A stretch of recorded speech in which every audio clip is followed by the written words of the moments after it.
I'm Chris Jakimick, and I live in Las Vegas, Nevada. Throughout my military career, I spent the bulk of my career out in Las Vegas. It was the first job I had as I was protecting some sensitive resources out there at Nellis. I would deploy to Kuwait early on in my military career with a larger weaponry system to support Operation Southern Watch. And then from 2003 to 2006, I was part of the emerging drone mission for the United States Air Force and Department of Defense. We were fighting the wars in Iraq and Afghanistan from our backyard. You'd be in war for 12 hours of your shift, and then you'd drive home to your apartment here in Nevada. So psychologically, it was very odd. Like, you felt you were in the combat zone every day because you were seeing it on the screens and it was that important. But I don't know what it did to the human psyche at the time.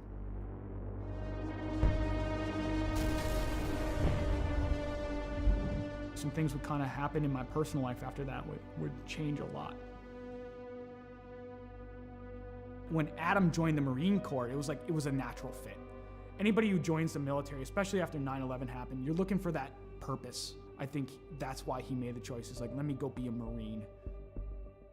He was in between Fallujah and Ramadi during the heaviest parts of the fighting of the Iraq conflict. I mean, you hear guys like Jocko and everything talk about like the triangle of death. My brother was dead set in the middle of the triangle of death with a Marine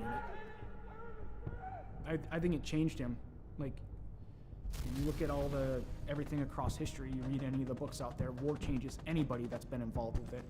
Trauma or mass events like that changes anybody, and it really changed my brother. And I get that call. I get the text, actually, from my stepmom. It's like, I need you to call me as soon as possible. Something's wrong with Adam. All right. Didn't think anything of it. And I'm about to pull off the highway to go celebrate and have some pizza with my classmates, and she's like, Adam's dead. Adam's dead. He had died by suicide that day, 25th of July, 2017. And it changed my world forever. I think that was the first time I saw or heard someone broken through the phone. There was a time where I was concerned that he wasn't going to make it. There were times I thought, we're going to have to camp out outside of his house, or we might get that phone call. Are we ready for that phone call? I couldn't catch a break. A fellow first sergeant I served with, he had died by suicide. On the day of my buddy's funeral, I'm going through social media, and I see this, what appears to be a manifesto from one of my old airmen. My first thought was like, today's not going to be a good day. And sadly, my hunch was right. He had killed his own family and taken his own life on the day of my buddy's funeral. It was just compounding trauma after trauma after trauma. I cracked. I fell hard with alcohol. That was rock bottom.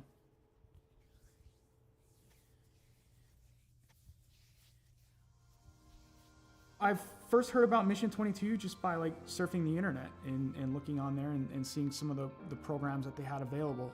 I was like, something seems right about this. To be in a program like the R&R program with them and the innovative things that they're putting together, I have not seen in any other veteran nonprofit. It's putting all this stuff together to heal in the most effective way possible. They're making you do a lot of the hard work through reading, through audiobooks, through physical fitness, through nutrition, open discussion, critical thinking, neuroplasticity and cognitive feedback to where you're developing the brain more. It's given me a chance to regain my life.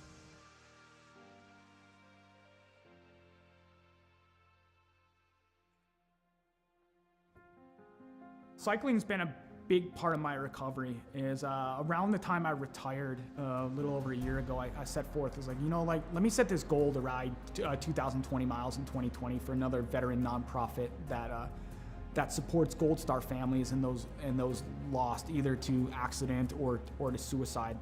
Every time I got on that bike, I was like, you know what? There's a name, there's a dash that I'm gonna honor today. Not the dates on the gravestone. Is like, I'm gonna honor that life. So it gave me purpose. And it just became like a release for me to where the pedals would spin and I would get out of my head for a little bit. physically I was starting to feel better. I could see the improvements, and I've tracked my data over the past year, and it's phenomenal on the growth that I've had on a bike. He's just on a mission and is relentless about it. You know, every day he pushes it. From, you know, the loss of his brother and a number of different trauma that he had gone through in his life, it was absolutely critical for him to find something that he could sink his teeth into. I think he's taken the ball and run with it with Mission 22, especially the R&R, the recovery and resilience part. I think it makes him stronger in the person that he is today. I don't know why I fell on the bike. It was just like, okay, it called to me, and then I kept going. So you know that scene from Forrest Gump where he just starts running one day and it ends up in Monument Valley in Utah? He's like, I'm tired, I think I'll go home now. I'm not tired yet. I'm not ready to throw the towel in like Forrest Gump did. I'm getting on that bike and I'm keeping on going because there's something about it. There's something about just getting out in nature, having that breeze in your face and seeing some of the beautiful landscape here in Las Vegas where it takes you away from the stressors and the challenges of the world for a little bit. And you can just appreciate the beauty that is out there and be in the moment. And then it got serious because the Air Force enrolled me in the Air Force Wounded Warrior program, and it got transformed into lo and behold training. If I do this well, maybe I can go represent the Air Force. Maybe my grief and everything in my entire story can come to fruition because I can put the energy into something positive.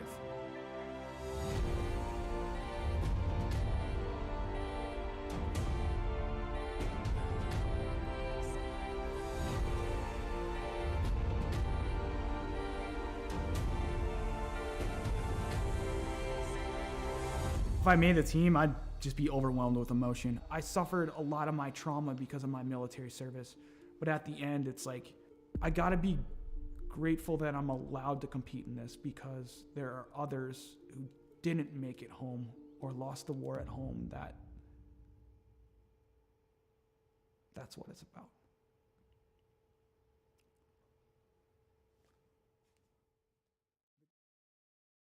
Oh my gosh, everybody.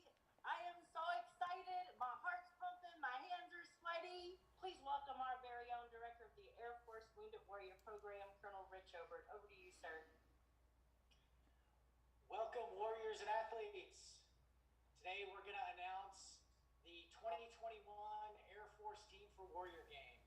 The selection was difficult as there were many hardworking and deserving individuals, and the work and dedication was apparent by all. I know the suspense is killing you, so I'll turn it back over to Marcia. Good luck to each of you. Back to you, Marcia. All right, thank you, sir. Starting us out from Air Education and Training Command, Major Daniel, Lieutenant Dan Cariña. Yes, yes, yes. Air Combat Command, out of Texas, Master Sergeant Nicole Nikki Favuza. From Valdosta, Georgia, Technical Sergeant retired Antonio Del Vecchio. From East Liberty, Ohio, Airman retired Pete Murphy. Technical Sergeant retired Margie Hinkle. And coming up next, former pole vaulter, that is very similar to Blaze Velarde, coming to you from Las Vegas, Nevada, Master Sergeant retired Chris Jacksomek. Warrior Games competitor back on the team, Staff Sergeant retired Joseph Alex Pate. Whew. What? He did All right. big things back in the day. He's gonna do big things. Coming to you from St. Henry. Wow. We look at Mission 22 and we see all the shirts, we see all the flags out there.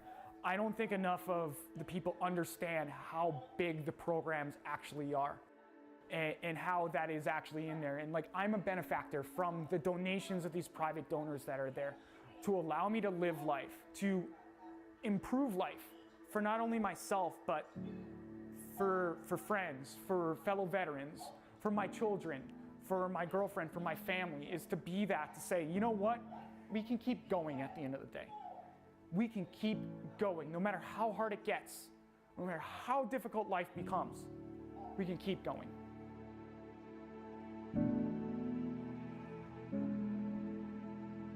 We have this value in the Air Force, this belief, a wingman concept. We're going to take care of each other. We've got each other. And it gives us hope, right?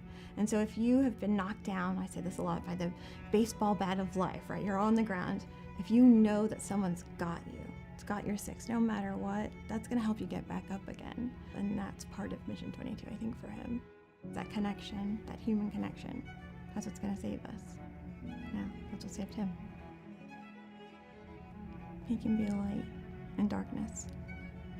No matter how dark that spiral is, to know that someone got back up again and navigated their way out, that they can get through it too, that they are not alone. Not for one moment of one day. That's what he could be. He could be a beacon of light.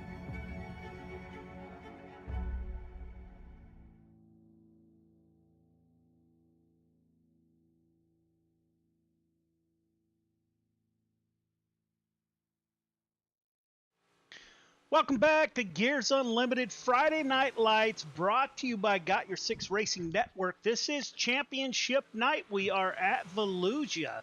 There are still a few positions open for next week's Week 13 Dirt Track Bank Dash for Cash. So some of these drivers still have something to race for. The battle at the top is super close.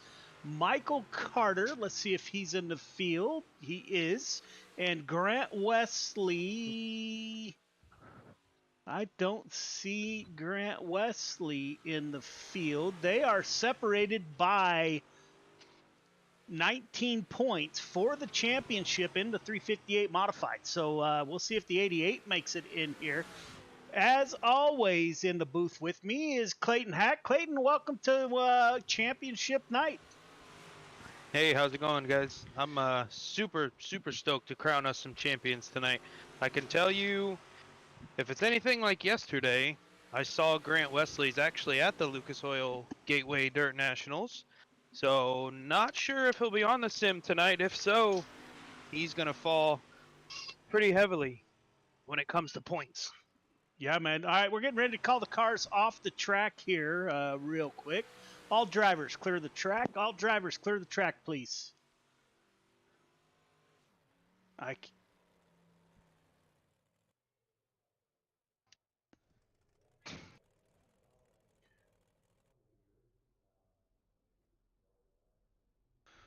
right, drivers, welcome to Week 12. This is championship night. As always, we'll go over the rules real quick. No interview, no photo. After a podium finish, you will get an EOL. It'll probably carry over to next week or next season, week 1.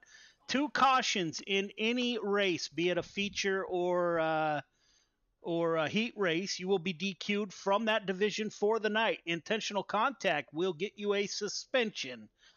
Call outs on Discord or any social media of any type will not be tolerated. Depending on the severity of that call out will also most likely be a suspension. Excessive blinking. First time you'll get a warning. Second time you will get an EOL.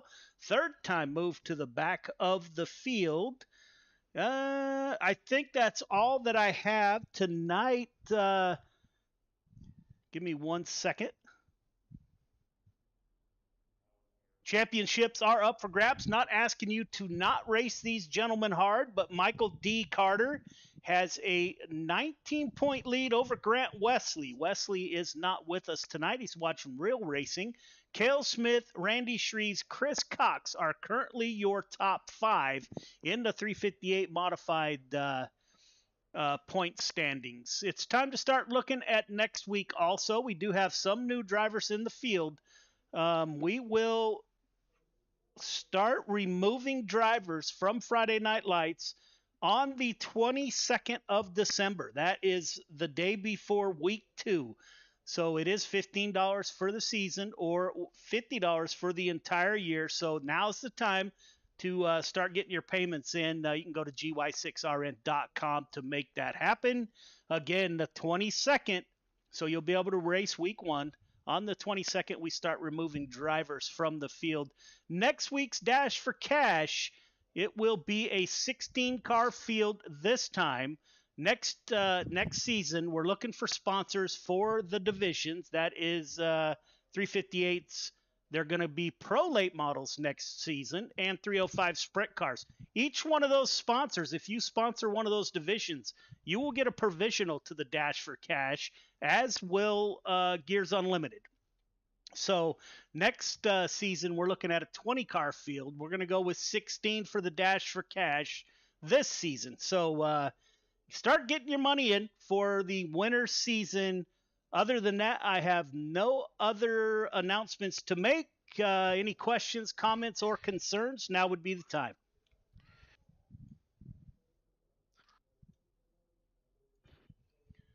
Yes, Pro Late models will be fixed. Okay, so I can't run out of fuel on this. Okay, cool. I've seen that before. Any more questions? Hey Joe, if we paid, I think it was like an option of like year or season wise or yearly. We're good till whenever we paid yearly, correct? That is accurate. Yeah, some people paid. Matter of fact, quite a few paid for an annual fee. So you will not owe until next fall season.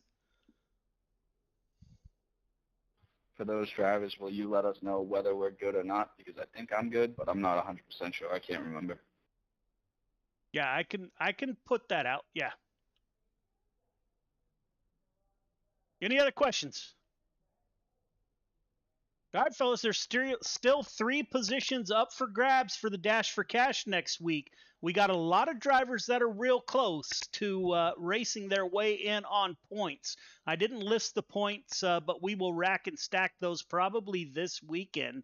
So you guys will know who will be running at Lucas Oil next Friday night for the $500 Dirt Track Bank Dash for Cash. So that is still up for grabs. So some of the cars only raced in 2 divisions, and they made that list of 16. So some of you, if you could get enough points tonight, it is pretty tight up front. So I wish you all the best of luck, and we are going to advance.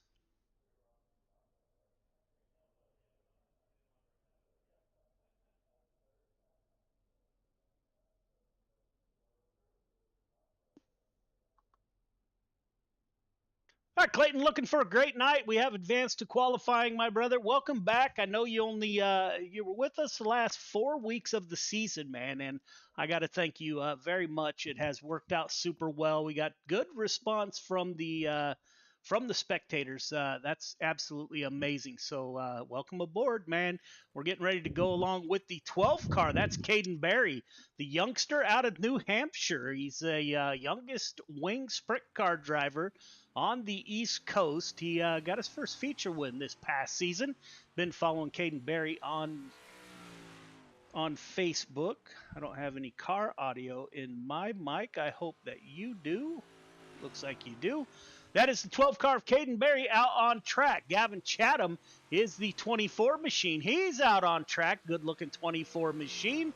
Gavin Chatham has always been a big supporter of Friday Night Lights. Michael Vitale in the 213. Joseph Grandy, top of the board, 16.914, followed by Chris Cox and Dean Reynolds.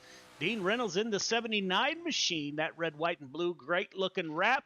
He moves down to 5th quick. Can he improve on his second lap? Looks like 5th quick for Dean Reynolds. Anthony Marjulio, the 238, shuts it down 12th quick. Clay Christopherson in the 51 machine out on track. He's currently 12th quick, moves Marjulio down. Somebody did. Cale Smith in the 115 to the top of the board. Cale Smith in the, let's see if we can find Cale Smith. He must have shut it down. Cale Smith currently has your quick time. Any surprise there, Clayton? Yeah, so far with the cars that have pulled out on track, good to see that he's got a good setup, good feel for the track tonight. I know more than likely, if we know Michael Carter with his string of momentum that he's had, he's yet to hit the track. But oh, here he comes. He's out on track right now. 6 quick, 16.9, 62 for the 15. Yeah, we'll see if he can get put together a better lap here and possibly take that spot from Cale Smith. But Cale showed the speed recently. Will he improve on his second lap? 17.269, a little bit slower. Randy Shreves in the 56 out on track. So Cale Smith in the 115 at the top of the board. He was last year's limited late model champion. Joseph Grandy in P2. Jesse Ingram, Chris Cox, Butch Baker. The Baker in that 97 machine. Butch Baker up to 5th quick now. Chris Cox slides in 4th quick. Venom Racing driver Butch Baker. Been with Got Your Six Racing Network and Friday Night Lights since it was even a league. So I'd like to thank those folks for helping us out. Jordan LaFawn is out on track in the 11 machine, currently 11th quick. He will shut it down. Qualified has ended. Heat 1 to the grid. Heat 1 to the grid, please. Cale Smith, Chris Cox on the front row. Travis Anderson, Jake Henry in row 2. Clay Christopherson, Donald Ingram in 3. Caden Berry, Andy Patton in row number 4. And John Morano rounds out your field of 9 drivers. Have a full field tonight. All right, leader, you know the drill. 1.5 car length behind the pace truck, please. Everybody else, once you get the 1 to go, tighten it up. Half car length between yourself, the car in front of you. The initial start is on green. Do not jump the start. Do not pass before the start-finish line. You got 8 laps to get it done. Last I checked, everybody heading to the feature. Welcome to Week 12. Race hard, a race clean. Good luck. All right, Clayton, who you got? I think the 515 of Chris Cox there on the outside, recently putting together some really good runs here in these modifieds. I think Chris Cox will be able to find that momentum that Volusia is known for up top. I think Chris Cox in that 515. Now, I'm going to go further back. I'm going to go with the 51 of Clay Christopherson, starting on the inside of row number 3. Clay hasn't run with us much this year, or this season, but he has been with us in the past. I think that 51 car will move to the front. Big shout out to the 87. Blinking a That bit, Clay. is Andy Be a Patton, warning. I'll keep an eye on the you, Air bud, and Force let you know. veteran. Worked on aircraft. Actually, Andy and I worked in the same building, not at the same time, a few years apart in Germany. So, Andy, thank you for your service, my friend. As always, it is a pleasure to see you out on the track. Got a great-looking U.S. Air Force ride. Cale Smith at the front of the field. We are getting ready to go green. Pace truck should exit this time by 358 Modifieds, brought to you by A&J Landscaping. Like to thank those folks for coming on board and sticking with us all season long. Greatly appreciated. Pace truck is off. Green flag. Cale Smith, green flag is out. We are underway. Cale Smith gets the advantage over Chris Cox on that bottom side. Gets into the inside wall a little bit. It looks like that track is starting to wear, Clayton. We saw that in the first race in your league, the Outlaw Racing League. Yeah, these modifieds tend to tear up the track pretty quick, carrying it over from practice the way it does here in this league. These guys don't have a fresh restart when it comes time to racing. They have to run with what they caused basically from practice. Cale Smith jumps the cushion here coming out of 4. Chris Cox to the lead. Chris Cox in the lead. Travis Anderson in the 033. He is another CTM driver. His teammate, Cale Smith, behind him. Those 3 gentlemen, Cale Smith, Travis Anderson, and Michael Carter, make up the CTM team as Clay Christopherson moves up into the 4th and final transfer position. 51 car blinking a little bit there. Chris Cox with a firm lead on lap 4 of 8. Travis Anderson into 033. Let's go on board. As Travis Anderson tries to track down that 515, peaks below, my apologies, gets the right side underneath the left rear of the 515. Anderson down along the inside fence. Chris Cox not going to leave him any room to come out to the outside there. He will fall back in line. Good run by the 33. Clay Christopherson trying to take a page out of his book. We got 2 down low, 2 up high. As Clay Christopherson moves into P3 in front of Cale Smith. Jake Henry Yeah. in the. Go ahead. Cale Smith and Travis Anderson had a little bit of net code there coming off of 4. Upset the front end of that 115 for Cale. Drops back to P4. Now trying to fight Clay Christopherson and possibly secure a top 3 here. 1 to go. Chris Cox at the front. Travis Anderson right on his rear bumper. The battle's going to be for P3. Cale Smith currently with the lead. We're going to have a drag race coming off of turn 4. It will be Cale Smith. Chris Cox will win. Travis Anderson, Cale Smith, Clay Christopherson are your transfer drivers to the feature. Heat 2 to the grid. Heat 2 to the grid, please. Joseph Grandy, Butch Baker on the front row. Dean Reynolds, Jordan LaFawn in row 2. Samuel Bachman, Jason Hines in row number 3. Randy Shreves, Luke Hines in the 4th and final row. All right, leader, you know the drill. 1.5 car length behind the pace truck, please. Everybody else, once you get the 1 to go, tighten it up. Half car length between yourself, the car in front of you. The initial start is on green. Do not jump the start. Do not pass before the start finish line. You got 8 laps to get it done. Top 4 heading directly to the feature. Everybody else, not sure if we're going to have a B main. I'll have to look at the numbers unless Clayton has them. Again, 8 laps. Race hard, race clean. Good luck.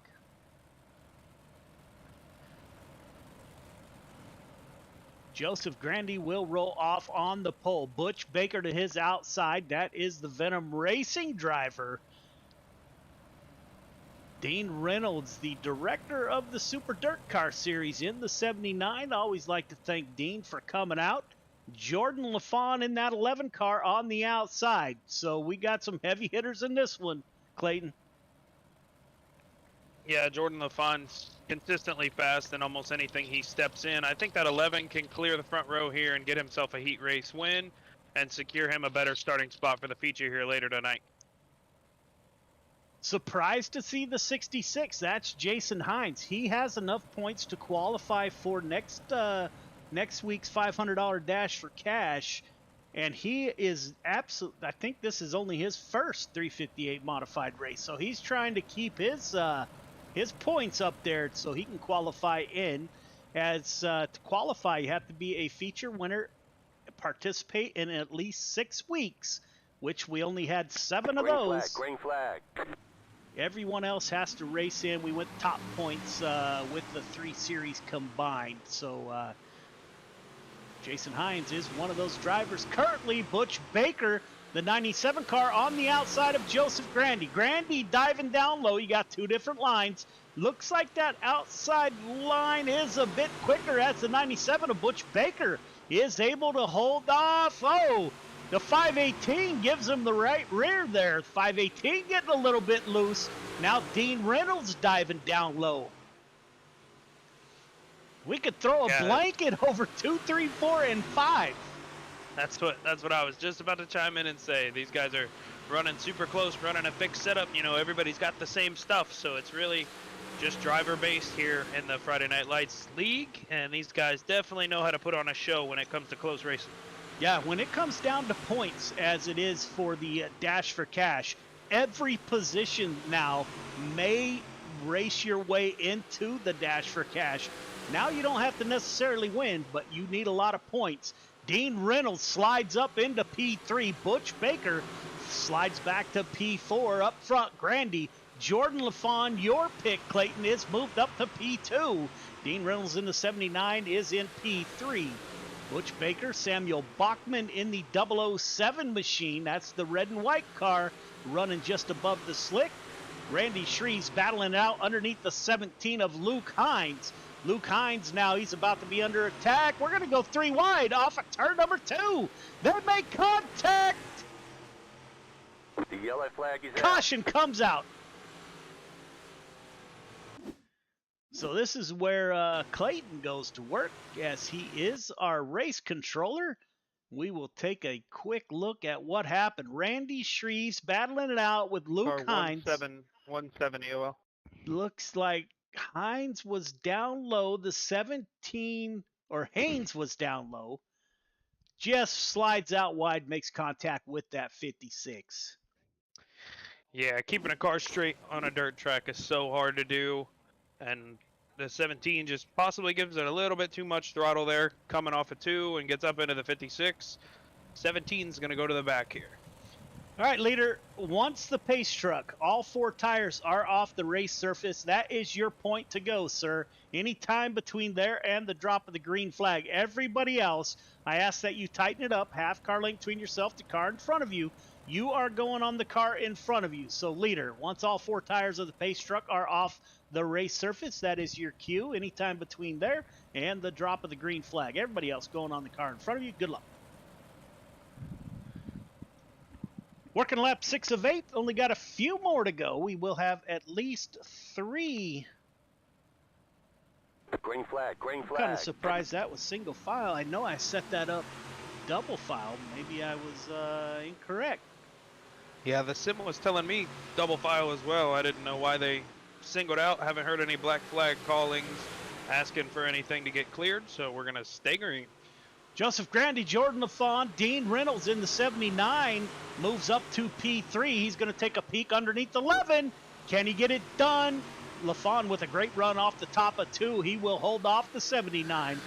Now Butch Baker is going to battle it out with Samuel Bachman. They made a little bit of contact. Baker gets shuffled out. Grandy, LaFawn, Reynolds, Bachman, your top 4 heading directly to your feature. Yeah, that was tough for Butch Baker there at the end. Got fenced and finished last in that heat race just off the contact there. Yeah, man. Heat 3 to the grid. Heat 3 to the grid, please. Jesse Ingram, Michael Carter on the front row. Michael Vitale, Gavin Chatham in row 2. Anthony Marfulio, Randall Dixon in row number 3. Anthony Vitale Jr. and James Ingram round out your field of 8 drivers. All right, leader, you know the drill, sir. 1.5 car length behind the pace truck, please. Everybody else, once you get the 1 to go, tighten it up. Half car length between yourself and the car in front of you. The initial start is on green. Do not jump the start. Do not pass before the start finish line. Got 8 laps to get it done. Top 4 heading directly to the feature. Welcome to Championship Night, brought to you by A&J Landscaping. Race hard, race clean. Good luck. Michael Vitale in the 213, the red, white, and blue car. Got to give Michael a shout out, an Air Force veteran. Michael, thank you for your service to our country in the United States Air Force as a power production specialist. So greatly appreciated, my brother. We talk almost weekly. It will be Jesse Ingram, who is currently qualified for the Dash for Cash, as is the 15. Ingram is qualified on points, so he will try to get as many points as he can to make sure that his place in the Dash for Cash is secure. You got Michael Carter in the Dash for Cash. Vitale is not. Chatham is not. Anthony Marfulio is in the Dash for Cash, so quite a few Dash for Cash drivers in the field. James Ingram in the 40 machine with us every week. He doesn't get the best finishes as of yet. However, since he's been with us every week, he is qualified for the Dash for Cash. So congratulations to the Ingram family. Both of the sons and the father qualified for the $500 Dash for Cash. Up front, Michael Carter on the outside of that 7 machine. That is Jesse Ingram. Will Carter have the preferred line? Yes, he will. Yeah, Anthony Vitale's another almost a bottom specialist when it comes to finding speed other people can't. I really think that 213, if it slicks off enough and the top goes away, I think the 213 can make a run here tonight. Jesse Ingram, he looks underneath Michael Carter, can't make the pass. Michael Carter running just above the slick. You can see that band of slick track there. Let's go on board with Gavin Chatham in the 24. You can see that slick patch at the entrance of 3 all the way through turn 4. That will move up as we go throughout the night. They are leaving that little patch of traction down at the bottom. I ran Volusia quite a bit this week. And I will tell you, in late race, right down there, you can see right by the yellow tires, there is a patch of traction down there that I'm sure one of these drivers will find come late race. Michael Carter at the front of the field, followed by Jesse Ingram. Gavin Chatham up to P3. Anthony Vitale, now Michael Vitale. So the brothers going back at it again. as Anthony Marfulio thought about taking it 3 wide. The Mass Mafia driver in the 238. The 111 of Randall Dixon, he is currently in P7. And the 40 of James Ingram at the tail end of the field. Working lap 6 of 8, coming to 7 of 8, 2 to go. Yeah, I think my broadcaster's curse has dawned on a Michael Vitale here in this heat race. As soon as I spoke about him, the anchor fell out of the rear of the car, and he's dropping back, unfortunately.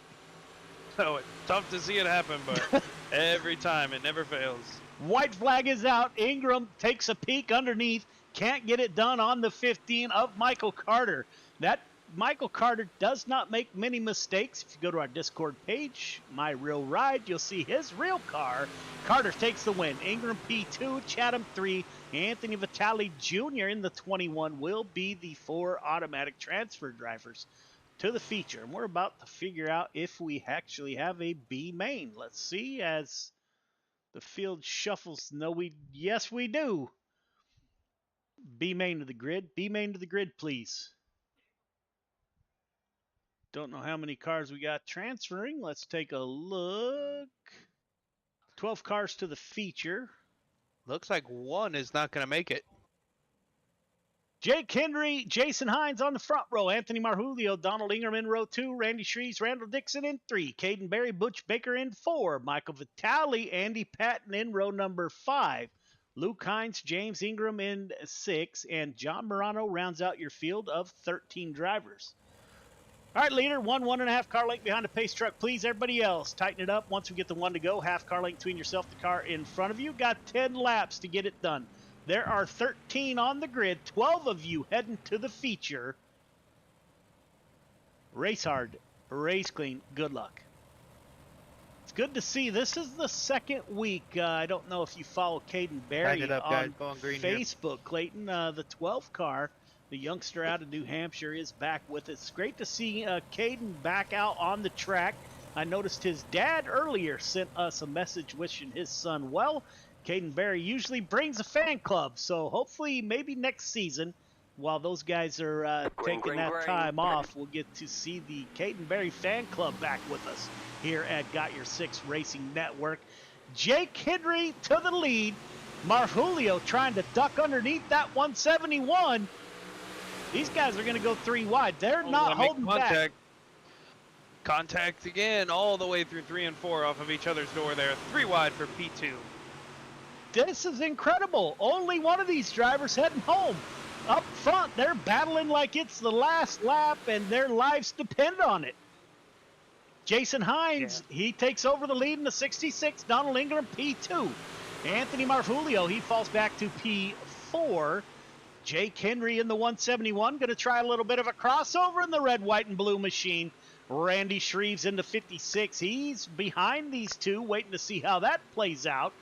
Caden Berry in the 12 car. We're about to go 3 wide in the back of the pack. The 111 of Randall Dixon battling it out. Yellow flag. Who was that? That was Andy Patton in the Air Force ride into the outside fence. Let's take a look. Looks like Patton just gets into the outside wall. Andy Patton is a sprint car specialist more than anything, but here he is in the 358 modifieds, and that 87 ride takes a ride down the front stretch on his lid. Does it flip over? Yes, it does. Back in the fight. Michael Vitale, I apologize, has to be careful here. He's on the bubble. Last one to transfer. No, hopefully he can keep the 87 behind or pick up more spots, but you do not want to be that one car. Nothing worse of a feeling than being that one car that doesn't make it to the final show here. Yeah, man. Jason Hines at the front of the field, driver out of Canada. Jason has not participated, as I told you previously, in a lot of 358 modifieds. But here he is. Donald Ingram is in the show tomorrow, next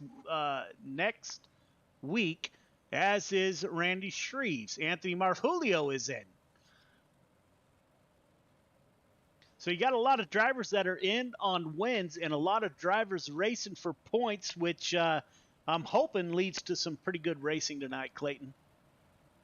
Oh yeah, Green these flag, guys are green gonna flag. battle it out for sure all throughout the night tonight. Coming green, already making contact here in the back of the pack. Looks like clean into one. Marfulio tries to look underneath the 66. That's the driver out of the Boston area. Actually a certified electrician. Just had a baby and has a, not him, his wife, just got married, bought a house, has a baby, and has another one on the way. So the 238 car, he's been busy. He needs to spend more time on the sim, I think. He's been super busy back there in the Boston area. As a previous electrician, him and I have had some great conversation. Jason Hines falls back to P2. The 10 car of Donald Ingram. He's a Navy veteran. He gets a little bit loose in 1 and 2. He'll fall back. Caden Berry moves up to P3 in that 12 car. Randall Dixon in the 111. He'll get by the 10. Now Butch Baker looking to make his move. Now we go nose to tail. James Ingram, Michael Vitale currently. Let's take a look at the bubble. John Morano has exited, so it appears, let's see, I think he has. John Morano has exited, so everybody left on the field will transfer to the feature tonight as the feature the caution comes back out. Replays tonight brought to you by the Dirt Track Bank.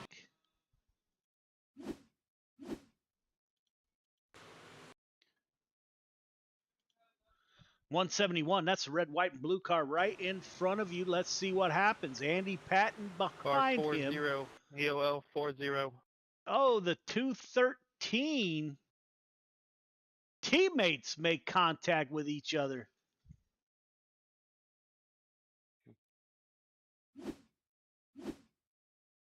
Anthony Marfulio with Jason, your how lead. long do you have on pit road, bud?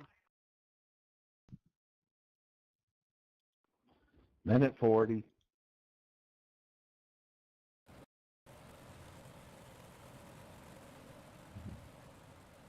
Anthony Marfulio, Jason Hines, Caden Berry are your top three. You might want to Randall relook at that. It's Dixon. not on the 40. Say again, Chris. You might want to relook at that because the 40 got hit in the back.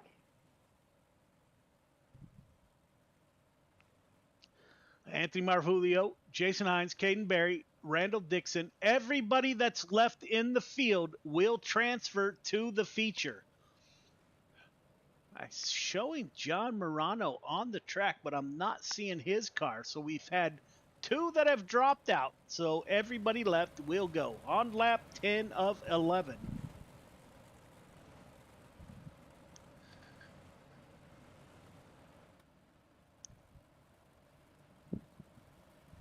Setting up for a full feature. We should have at least 23 cars. Full feature is 24. 238 of Anthony Marfulio. He is our springtime 305 sprint car champion. He's got Jason Hines, driver out of Canada, behind him. New Hampshire's driver Caden Berry in P3, Randall Dixon in 111. The 10 car out of Georgia, that is Navy veteran Donald Ingram. Butch Baker, I can't remember if he is from Wisconsin or Minnesota. Up front, Marfulio on lap 10 of 11, coming to the white flag, coming out of turn number 4. 238 car getting it done. Everybody just above that slick. White flag is out, 1 to go. In the B main. Marfulio, Hines, Caden Berry, Randall Dixon, Donald Ingram, your top 5. Anthony Marfulio has 1 more corner to navigate. Berry peaks down low. It will be Marfulio, Hines, Berry, Dixon, Ingram, Baker, Vitale, Patton, Shreves, Hines, Ingram, and Henry. That transfer.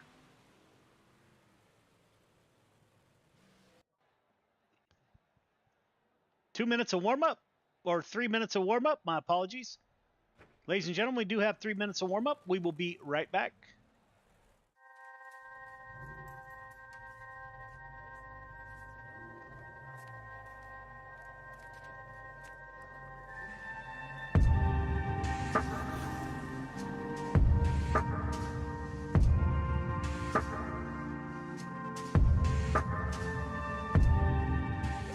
thing is getting the word out, awareness of Mission 22, the struggle as it is to fight PTSD and suicide.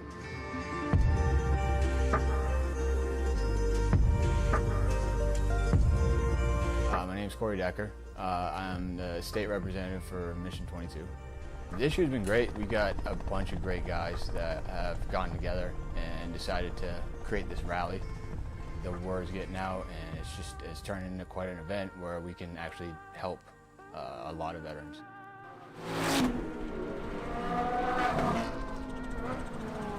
It's a great event, but you really have to go and see it for yourself, and it's really one of those things that's an experience.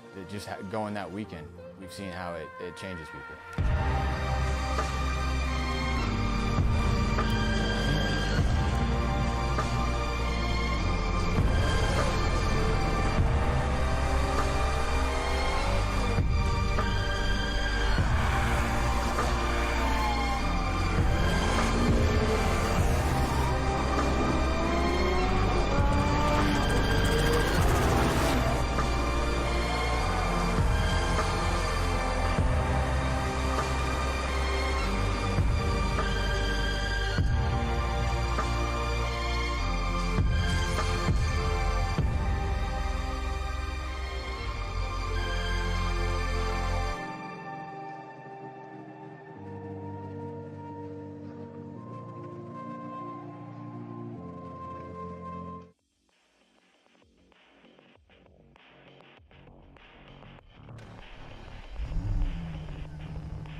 Welcome back. Travis Anderson at the top of the board during warm-ups. We're about to go 25 laps for your final fall season feature to the grid. Feature to the grid, please. Fall season hold on here. Let me get my stuff together. I apologize. Chris Cox, Joseph Grandy on the front row. Michael Carter, Travis Anderson in row 2. Jordan LaFawn, Jesse Ingram in row number 3. Cale Smith, Dean Reynolds in 4. Gavin Chatham, Clay Christopherson in 5. Samuel Bachman, Anthony Vitale Jr. in 6. Anthony Marfulio, Jason Hines in row number 7. Caden Berry, Randall Dixon in row number 8. Donald Ingram, Butch Baker in 9. Michael Vitale, Andy Patton in 10. Randy Shreves, Luke Hines in row number 11. James Ingram and Jake Henry round out your field of 24 drivers.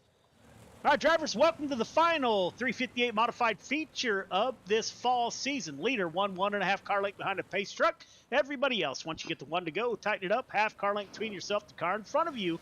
The initial start is on green. Do not jump the start. Do not pass before the start-finish line. Got 25 laps to get it done in your last feature for the fall season. Race hard, race clean. Good luck. Going through chat messages as we were on that quick break there, Clayton. We got the Caden Berry fan club. Pete Fitzsimmons, that is Jordan's grandma. Welcome back. That is 11 Cars' grandma. Also, we got Ron Moser. That is voting on Jordan LaFawn.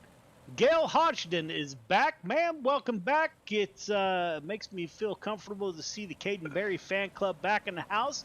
Jordan LaFawn giving us a shout out. Jordan, thank you very much, my brother. We're getting ready to go green for 25 laps. Welcome, everybody. Thank you for tuning in. This is Championship Night here at Gears Unlimited Friday Night Joe, Lights. you're muted on Discord. Heads up.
Again, the restart is on the leader.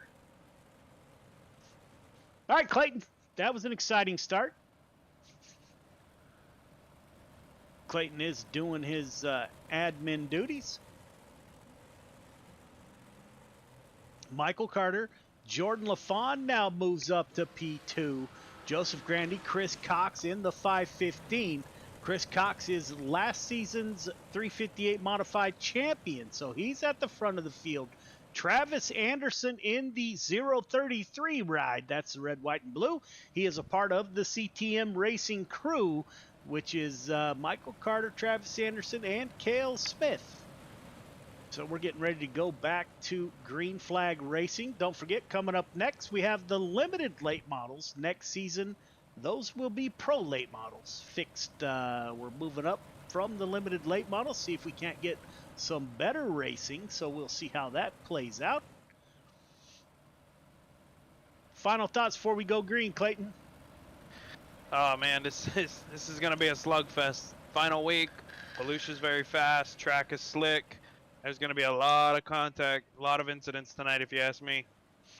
Michael Carter gets the restart. Joseph Grandy in P2. Carter will take the lead. Chris Cox is going to follow him on that bottom side. Carter takes advantage. He slides up to the outside lane. Chris Cox now, he's going to battle on that inside. Can the 515, the driver out of Des Moines, Iowa, get it done? Chris Cox on the bottom. Can't get past the 15-15, blocks that bottom side or gives it a go. Michael Carter to the bottom as the caution comes back out. Looks like Dean Reynolds in the 79 may have been involved. Let's take a look. That's the red, white, and blue car right in front of you. The director of the Dirt Car Racing Series running in P9, it looks like. That is Jordan LaFawn.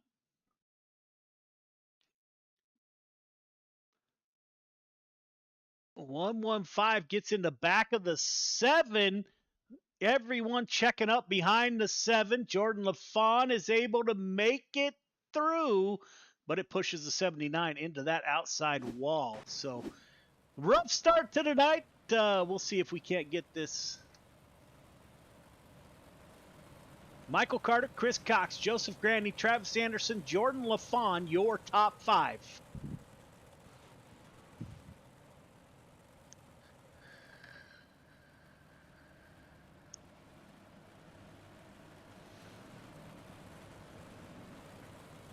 Tough break for the 115 of Cale Smith. Just got a little too hot entering one into the back of Jesse Ingram there. Took out some heavy hitters up front. 115 all the way to the back from position 8. So there you have it, the 115 of Cale Smith to the back of the field. As the pace truck exits, Michael Carter with a great restart. We went single file that time. Carter will stay down low. Chris Cox will be down low. Grandy and LaFawn, they're trying that high side. Let's go on board with that 11 machine. See what's happening inside the cockpit. You can see his hands super busy. 51 diving underneath the 33. As the caution comes back out, let's take a look if I can get it. Looks like Donald Ingram may have been involved.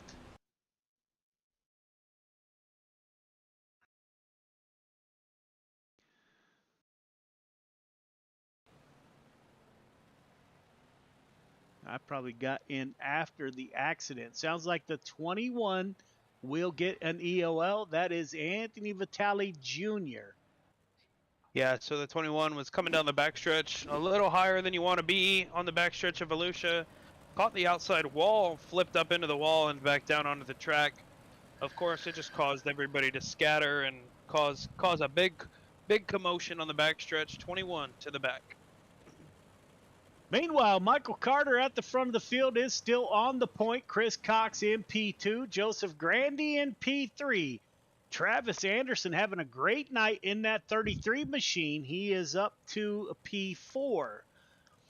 Jordan LaFawn is in the top 5 as the 51 car of Clay Christopherson moves up 3. He is in P6.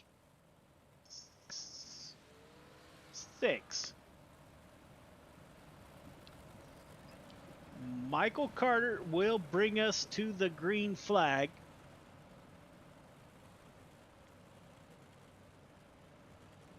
Here is a Friday Night Lights fact for you. The 15 car at the point drives a stock in real life. The 033 in P4 wrenches on the car for Michael Carter. So let's see if he has some inside information there on where the 15 will run. Maybe we are running fixed setups tonight. Michael Carter with the restart. Chris Cox in P2. Single file restart. Joseph Grandy in P3. We scatter into turn 1 as Marfulio gets on the binder, slows down to 238. Somebody is blinking on that top side. Could not tell who it was. Jordan LaFawn in the 11. We're going to go 3 wide. Clay Christopherson trying to sneak the 51 underneath the 11. Can't quite get it done. Chris Cox up front. He takes a look down low. Will that open the door for the 518 of Joseph Grandy? Travis Anderson in a comfortable P4 gets to the rear bumper of Grandy as Clay Christopherson continues to work the bottom side. Christopherson up 5 points as the caution comes back out. James Ingram, it appears to be involved. That is the 40 machine. Ingram into Dean Reynolds, just slides up, gets into that front of that machine.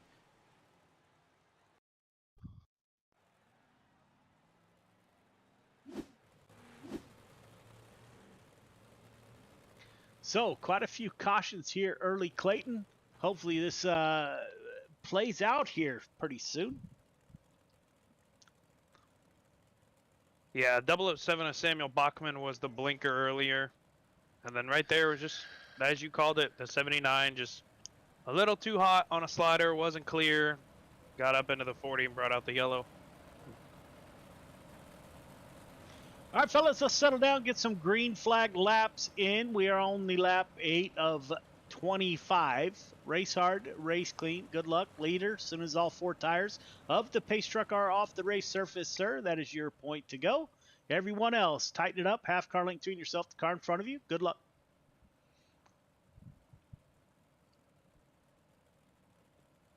Michael Carter, Chris Cox, Joseph Grandy, Travis Anderson, and Clay Christopherson was able to move up past the 11 car of Jordan LaFawn. Christopherson up 5 from his starting position. Looks like the biggest mover of the night so far is Luke Hines in that number 17 machine.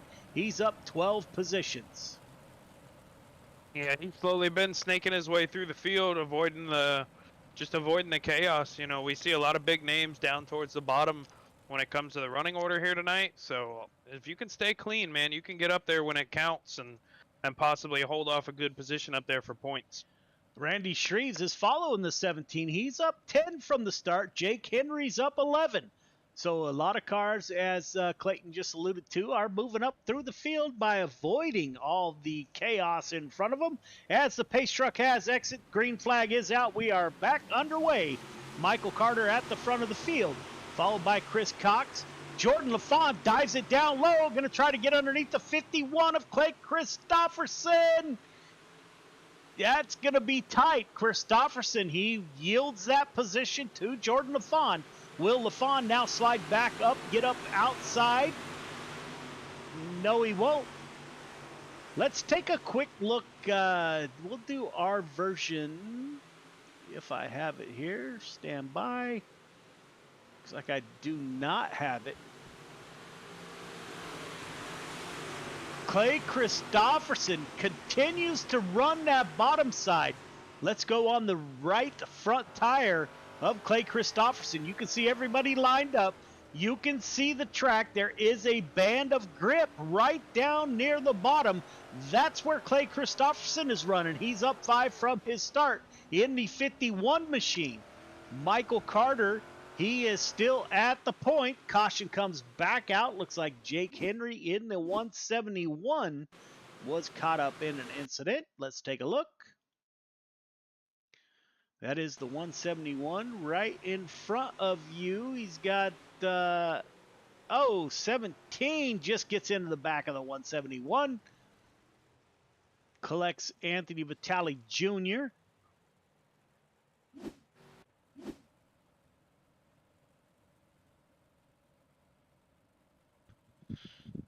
So we've almost made it halfway there. We've had quite a few cautions in this week 12 championship week. Michael Carter still at the point. Chris Cox, your reigning champion, is in P2. Joseph Grandy in P3. Travis Anderson in that 33 machine is in P4. Clay Christopherson. Are you surprised to see the bottom working, Clayton? That 51 car has stayed down at the bottom. Not really. I know Volusia from all the times I've been there, just growing up and stuff. I know it can still be fast as the top slicks off. That momentum goes away for the guys up top, and if you're able to run it right, the bottom, especially that moisture patch off of 4 that you brought up earlier, these guys can find some crazy speed down there late in the run. Yeah, man, it's kind of interesting. You say you've been there in real life. I know that was your home track at one time. How close iRacing actually gets these tracks, man. I think that's absolutely amazing. Yeah, everything I've seen here at Volusia, they killed it. You know, the bump on the backstretch where you cross the track to go down into the infield, it's there. 3 and 4 can rut up really bad late in the run. That they dialed in almost perfectly as well. They've done a great job with this track. Hey, have you heard of any new dirt tracks coming to iRacing for this next season? I've heard rumors of one. Can't think of the name off the top of my head. I'd have to go back to the forums and check it out. But I have heard that one was being scanned. I believe on the Dale Jr. download, he brought it up. Dale Jr. brought it up. That wasn't the was it the dirt track at Indianapolis or something? The midget track? That's what it was. The one in the infield of Indianapolis. I heard that same thing. Anyway, Michael Carter, back to it. The 15 at the front of the field. Chris Cox in P2. Joseph Grandy in 3. Clay Christopherson, he's looking underneath that 518.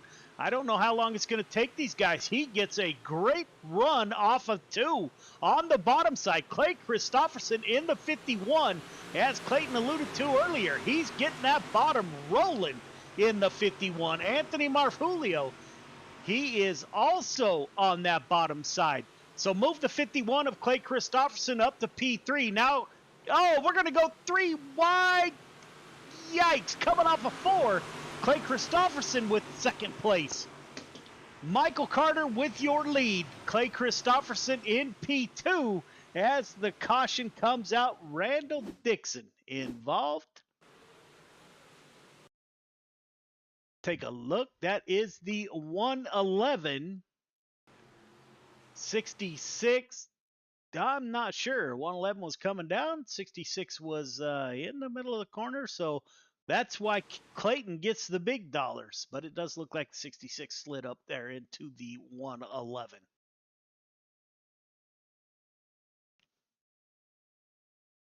Yeah, that's going to be. So on lap 16 of 25, Clay Christopherson working the bottom side. Clayton, do you expect that 15 to move down low? We saw him try it just for a second. Do you see him staying down there, try to block that 51? I think so. If I'm Michael Carter, you know, I don't know how close Clay is in points, if he can afford a feature loss to Clay down there, but I've seen, you know, if I'm Michael, I've seen Clay do nothing move up the field on the bottom. I'm going to the bottom here to protect as best I can. So kind of a crazy situation. Carter is in. Clay Christopherson cannot even race his way in, hasn't had enough weeks. Chris Cox is in. Marjulio is in. Grandy is in. So your top 6, except for Clay Christopherson, are already in 7, 8, 9, 10. Your top 10, minus the 51, are all in the big show. Yeah, these guys, Cale Smith has come all the way. Remember, he got an early EOL. Cale Smith running now, I believe, in 9th. Looks like 8th or 9th. I believe 9th place here, coming all the way from the back. Cale Smith wants a shot at some more points possibly to end the season. and we'll see if that 115 can keep it up. Man, I cannot wait for next week for the Dash for Cash. Next week we're at Lucas Oil. It's going to be same as Friday Night Lights format. The highest average finish between the three divisions is how payout is based.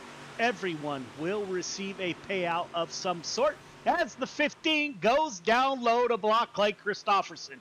That's what we were just talking about. The only card left up high is that 515 of Chris Cox. You got Michael Carter, Clay Christopherson, Anthony Marfulio down low, Chris Cox up high. Everyone else lined up on that bottom side, Clayton. Yeah, Michael Carter, smart move there, sticking to the bottom. Hopefully he can keep it stuck. It looks as if he's sliding out into the slick a little bit. If you give Christopherson half of a lane, he's going to go ahead and open it up to a full lane. It's part of dirt racing. He can be aggressive when he needs to. As we see Michael Carter, it looks like Clay slipped up there off of 2. Michael Carter's got himself a good 3-4 car gap now. The only other car that I saw trying the high-ish side, that's the 11 car, the Indiana driver of Jordan LaFawn. He's still on that high side. I think it's kind of monkey see. Oh, we got contact. That is the 33 and the 518. I will tell you that they did not need that. The 33 is racing currently in on points of Travis Anderson. Yeah, Joseph Grandy just catches the inside wall there, trying to run the bottom with everybody else. Joseph Grandy turns sideways in front of, I believe... That is Travis Anderson. Yep, Travis Anderson. Turned sideways in front of him. Travis had nowhere to go. So, Grandy's going to go to the back. Yeah, man. So, ironically, the 33 and the 10 that were behind him, they're on points. So if you don't win, you got to count on points to get into the Dash for Cash. So, yeah, man, that adds some complexity to the situation. Currently up front, Michael Carter, Clay Christopherson, Anthony Marfulio, Chris Cox, Donald Ingram, Jordan LaFawn, Randy Shreves, Cale Smith, and Butch Baker.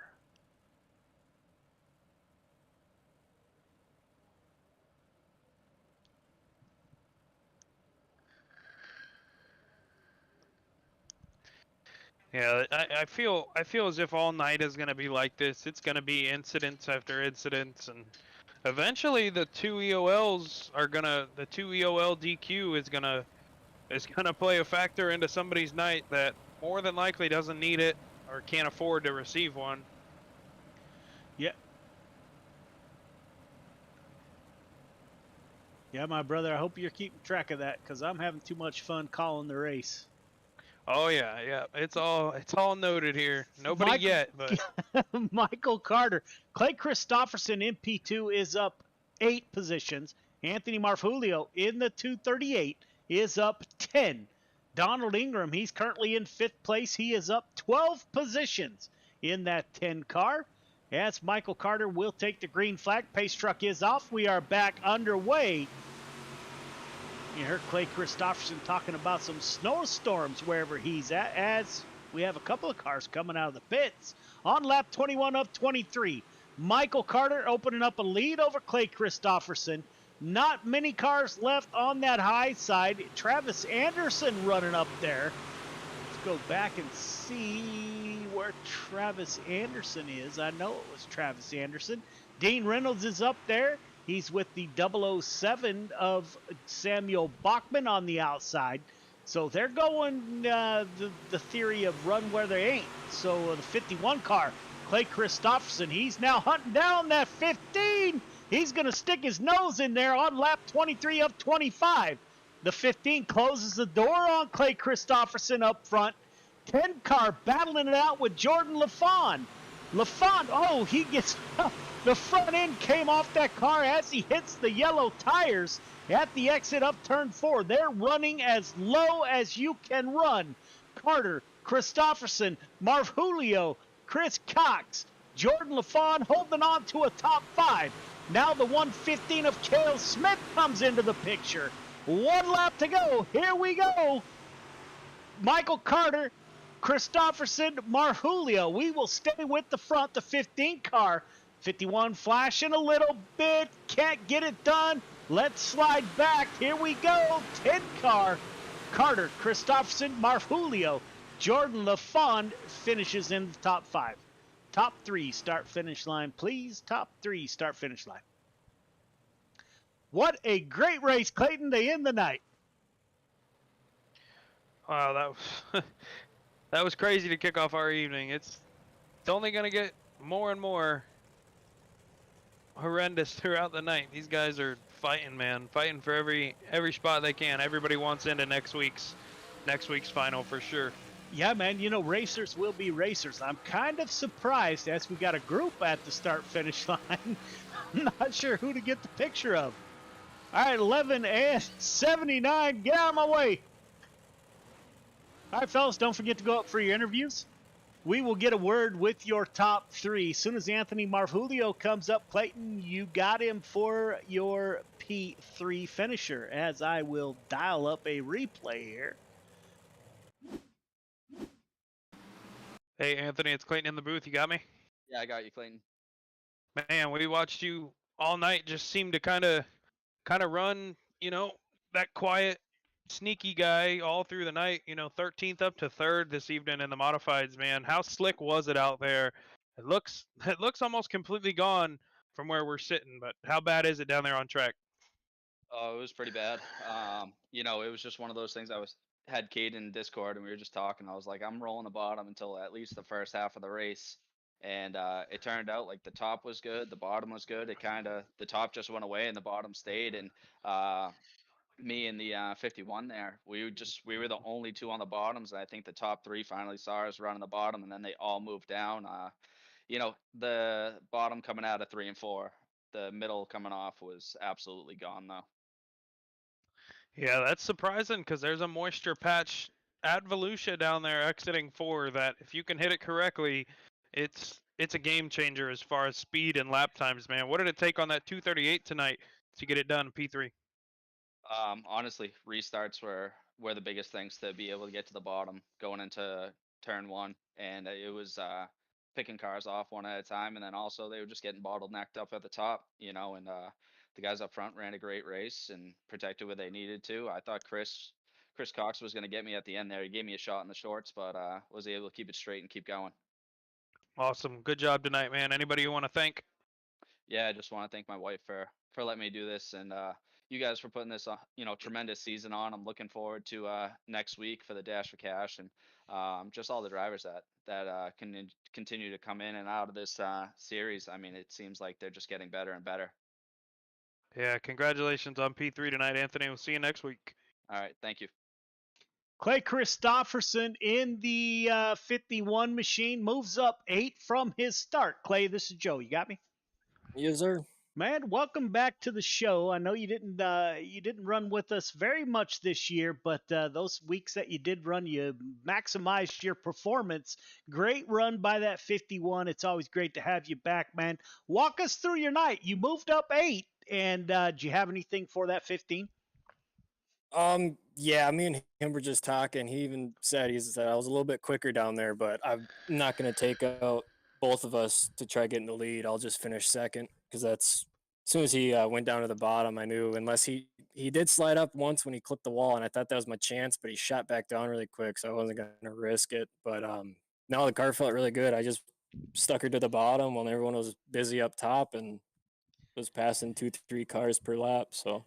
Yeah, man, we were following along, and you did not move from the bottom. It took a while for everybody to realize that's where the speed was at by that 51 car. Man, I'm hoping in this winter season you can join us. You put on a heck of a show tonight.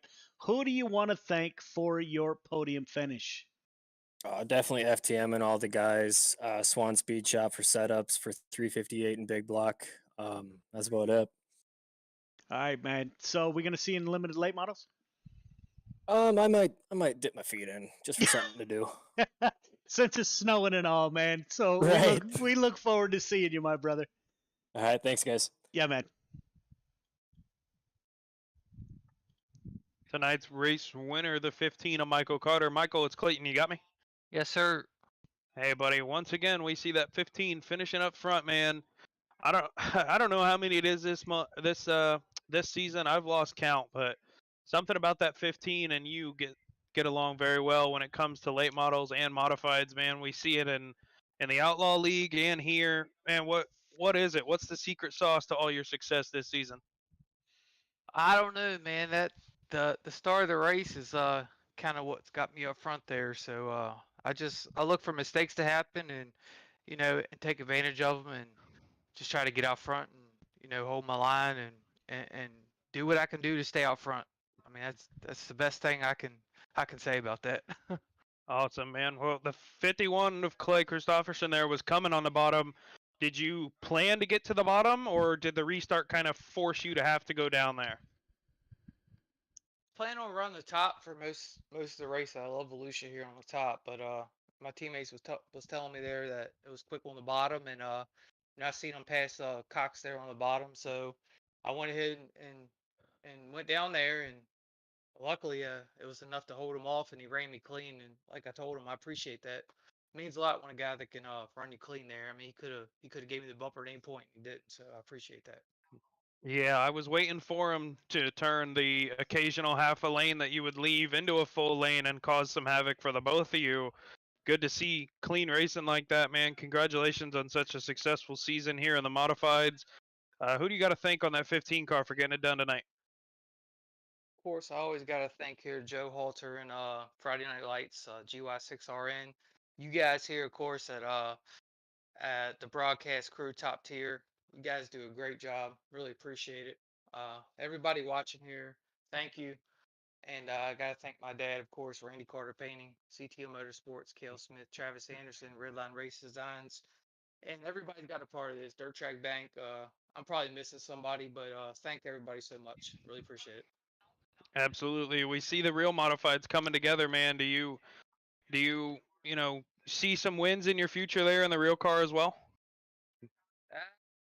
Not a modified, but it's a street stock, pretty much modified. But yeah, yeah, we won a race last year, and we've won races through the years, and we've got 16 wins in that division. So that's definitely we're on the right track, and we got our stuff back up to par. It's a lot of shock deal and setup now. So I think we hit on it last year, and I think we'll be very competitive this year. Well, we wish you the best, man. If you could have a quarter of the real season that you've had here on Friday Night Lights, then I think you'll be just fine going into the future. I appreciate it, man. It's always a goal. Just a clean season. Don't tear up too much stuff. Don't spend a lot of money. A couple wins is always great. So we push for. Yes, sir. Congratulations finishing P1 tonight. We're going to see you in the late models. Absolutely, I'll be there. Alrighty, buddy. Good luck. Yeah, man. Hey, let me butt in here, man. Congratulations. You are the 358 modified champion. Man, that is great to see, my brother. I look forward to both of our journeys this year. I'm going to follow along. I'm going to try to keep up. What is your number in real life? 15. 15, as mine is 22. So I'm going to look forward to this, man. We're going to share some information. I know you have Travis Anderson with you. I know he does some work on that machine. So maybe if I can come up with enough cash, I might have to export him to California so we can get this dwarf car set up because, man, it looks like it's working for you, my brother. So, man, congratulations on the championship. I can't wait to get the Dirt Track Bank T-shirt and the other stuff into your hands, my brother. Thank you for joining us for this season, and man, I can't wait till the winter season, my brother. I really appreciate it, man. Like I said, I've always told you from day one, it's a pleasure running here with you guys. I've always respected you, and you put on a great show here, and appreciate everything you do. And as far as the racing, yeah, I wish you the best of success. And Travis is a great help for me. Kale actually sponsors us too, and he's out in Iowa, but if he could be here, I know he'd be turning wrenches too. So it's just I got some great friends here helping out, and it's a pleasure, man. It's definitely a blessing. Man, you know you're not supposed to share that because you know I'm coming to either Tennessee or Kentucky within the next 2 years. So I know Virginia is not far. So maybe if I win the lottery, I can steal your team from you and maybe run as good as that 15 man. So yeah, it's great to see, man. Congratulations. We'll see you in limited late models. Absolutely. Thank you, buddy. Appreciate you. Yeah, man. Clayton, there you have it. Let's take a quick break. When we come back, we will be with the limited late models right here at Volusia.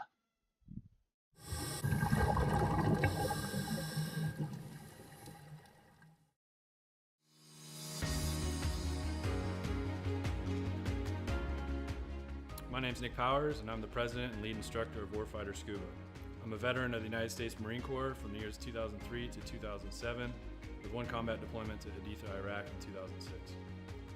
Throughout my time overseas, I experienced a lot of situations that you wouldn't necessarily find yourself in the United States. IEDs, getting shot at, rocket attacks, mortar attacks, you name it, it happened. When I got out of the Marine Corps in 2007, I tried to adjust back to civilian life, and the whole time you're in, you just can't wait to get out. And when you get out, you start to realize, did you make the right decision? 9 times out of 10, most of the guys that get out, they immediately plummet into a depression cycle because you don't have that structure anymore that the military provides you. And this hit me super hard.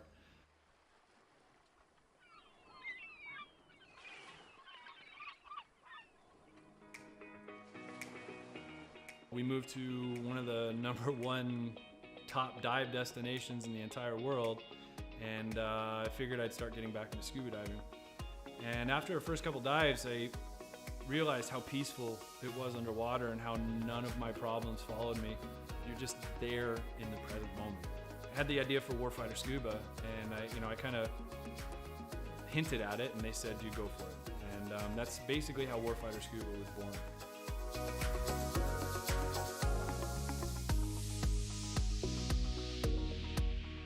So Warfighter Scuba is a nonprofit. We're a 501c3 nonprofit with the IRS. We bring combat wounded veterans down to the Caribbean to teach them scuba diving to treat their wounds. Whether their wounds are physical or mental, such as PTSD, scuba diving is a extremely therapeutic activity for mental stressors and for physical ailments. Mentally, as soon as you go underwater, your body just reacts. It's not normal. You're not meant to breathe underwater. Automatically puts you into the present moment.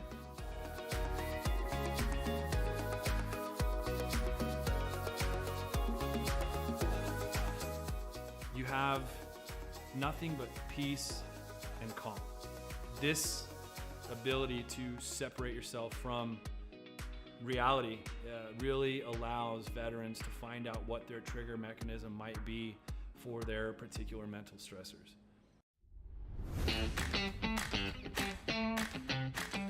So every veteran who comes through our programs gets a 100% funded trip.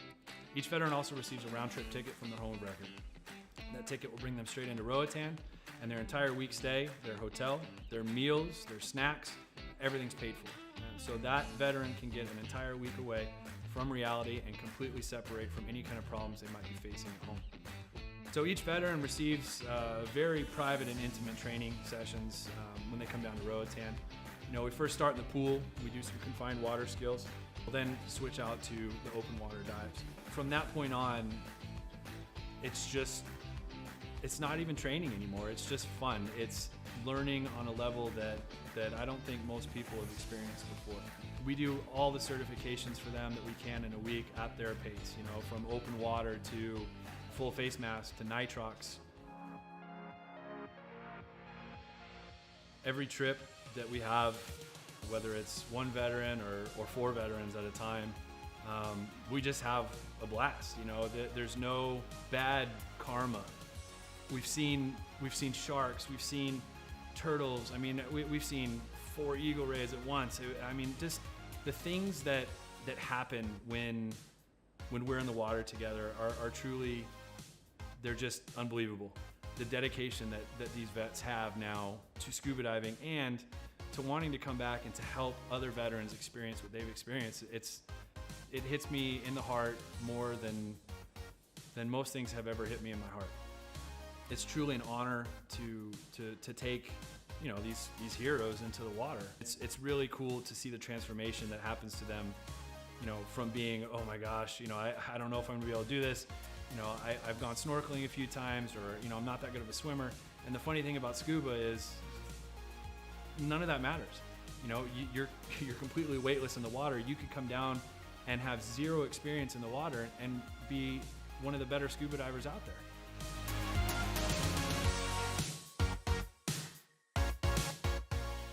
So as with all nonprofits, we rely solely on generous donors such as yourselves. None of these programs could exist without people who are willing to give some of their hard-earned money up to save veterans who might be struggling with everyday life and have that unfortunate thought of suicide. 100% of every dollar that's donated goes directly to the veterans. I personally, myself, I do not take any kind of money. All my time is donated. There's no salary to anybody who's on the board or any staff positions in Warfighter. Donations can be made on our website at www.warfighterscuba.org. And remember, every donation is 100% tax deductible.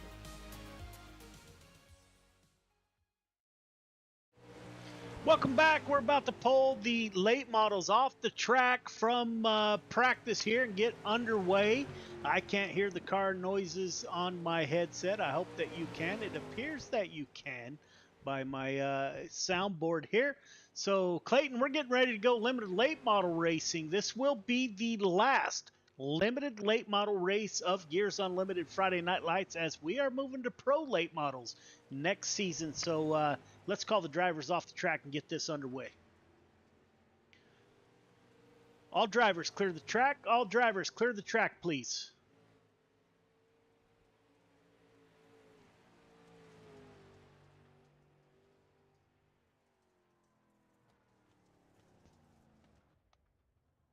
All right, fellas, welcome to week 12. Gears Unlimited Friday Night Lights limited late models. We'll go over some, let me see if we have new drivers in the field. Give me 1 second. We'll go over the rules real quick. No interview, no photo. After a podium finish on Discord, you will be given an EOL next week, which will be week 1 in 2 weeks. 2 cautions in any race, be it a feature or a heat race, you will get a DQ for the night. Intentional contact is never acceptable at Gears Unlimited Friday Night Lights. If it is determined to be intentional contact, you will be suspended for at least 1 week, maybe longer, depending on the severity.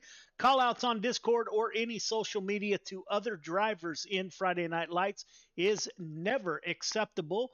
Depending on the severity of the call-out, will determine the length of the extent or the suspension. Excessive blinking, first time warning, second time EOL, third time you will be asked to park it for the night. This is week 12 of the limited late models. Let me take a look here real quick. Michael Carter, Chris Cox, Randy Shrees, Anthony Marfulio, and Donald Ingram are your top 5. I will never ask you not to race them hard. Just keep in mind that these gentlemen are in a battle for a championship. This is week 12. Next week, we go to the $500 Dash for Cash. So there are a few drivers out there that can still race their way in on points, or if you win a feature and you're not already qualified, to be qualified for the Dash for Cash, you must participate in at least 6 weeks of the 12-week season, be a feature winner or one of the top point winners. That, for now, is all that I have. Again, welcome to week 12. I see we have some new drivers in the field, just so you are tracking the same as everybody else. Payment for the winter season is due no later than 22 December. So that is after week 1 of the winter season. We will remove all drivers who have not paid on the 22nd of December. It is $15 for the season or $50 for an entire year. Those of you that are joining us for the first time, welcome aboard.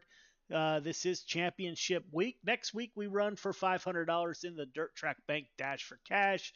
That's all we have. Any questions, comments, or concerns, now would be the time.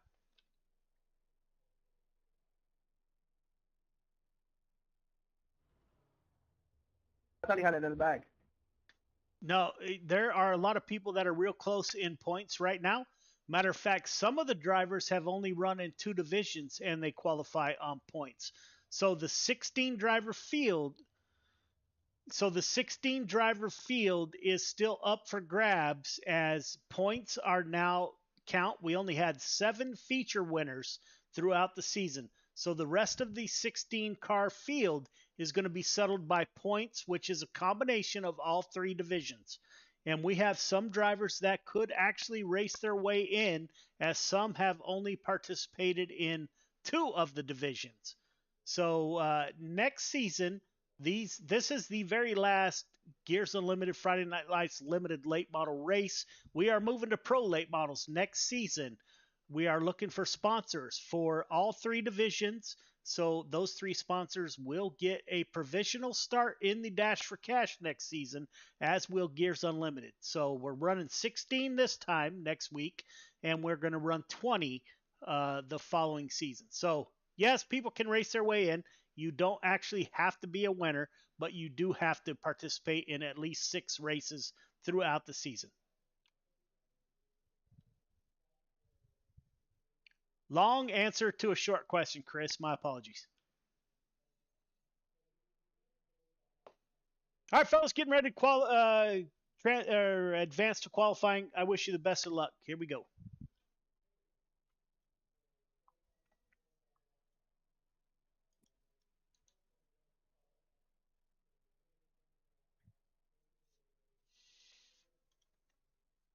All right, Clayton, here we go. We're going qualifying in the just got a text message. My apologies. A&J Custom Creation. That is the 87 car of Andy Patton. I'm going to have to talk to him. He's asking if we'd be interested in trophies. A&J's Custom Creations does some great things. So, man, it's great to get a message from Andy. So, Clayton, here we go. We're going limited late model for the last time on Gears Unlimited Friday Night Lights.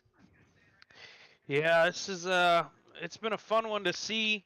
I think the guys are going to have a lot more fun in the pro late models. A little bit more racy, a little bit easier to drive. These push really, really bad in the corner if you don't almost just overdrive the corner in general.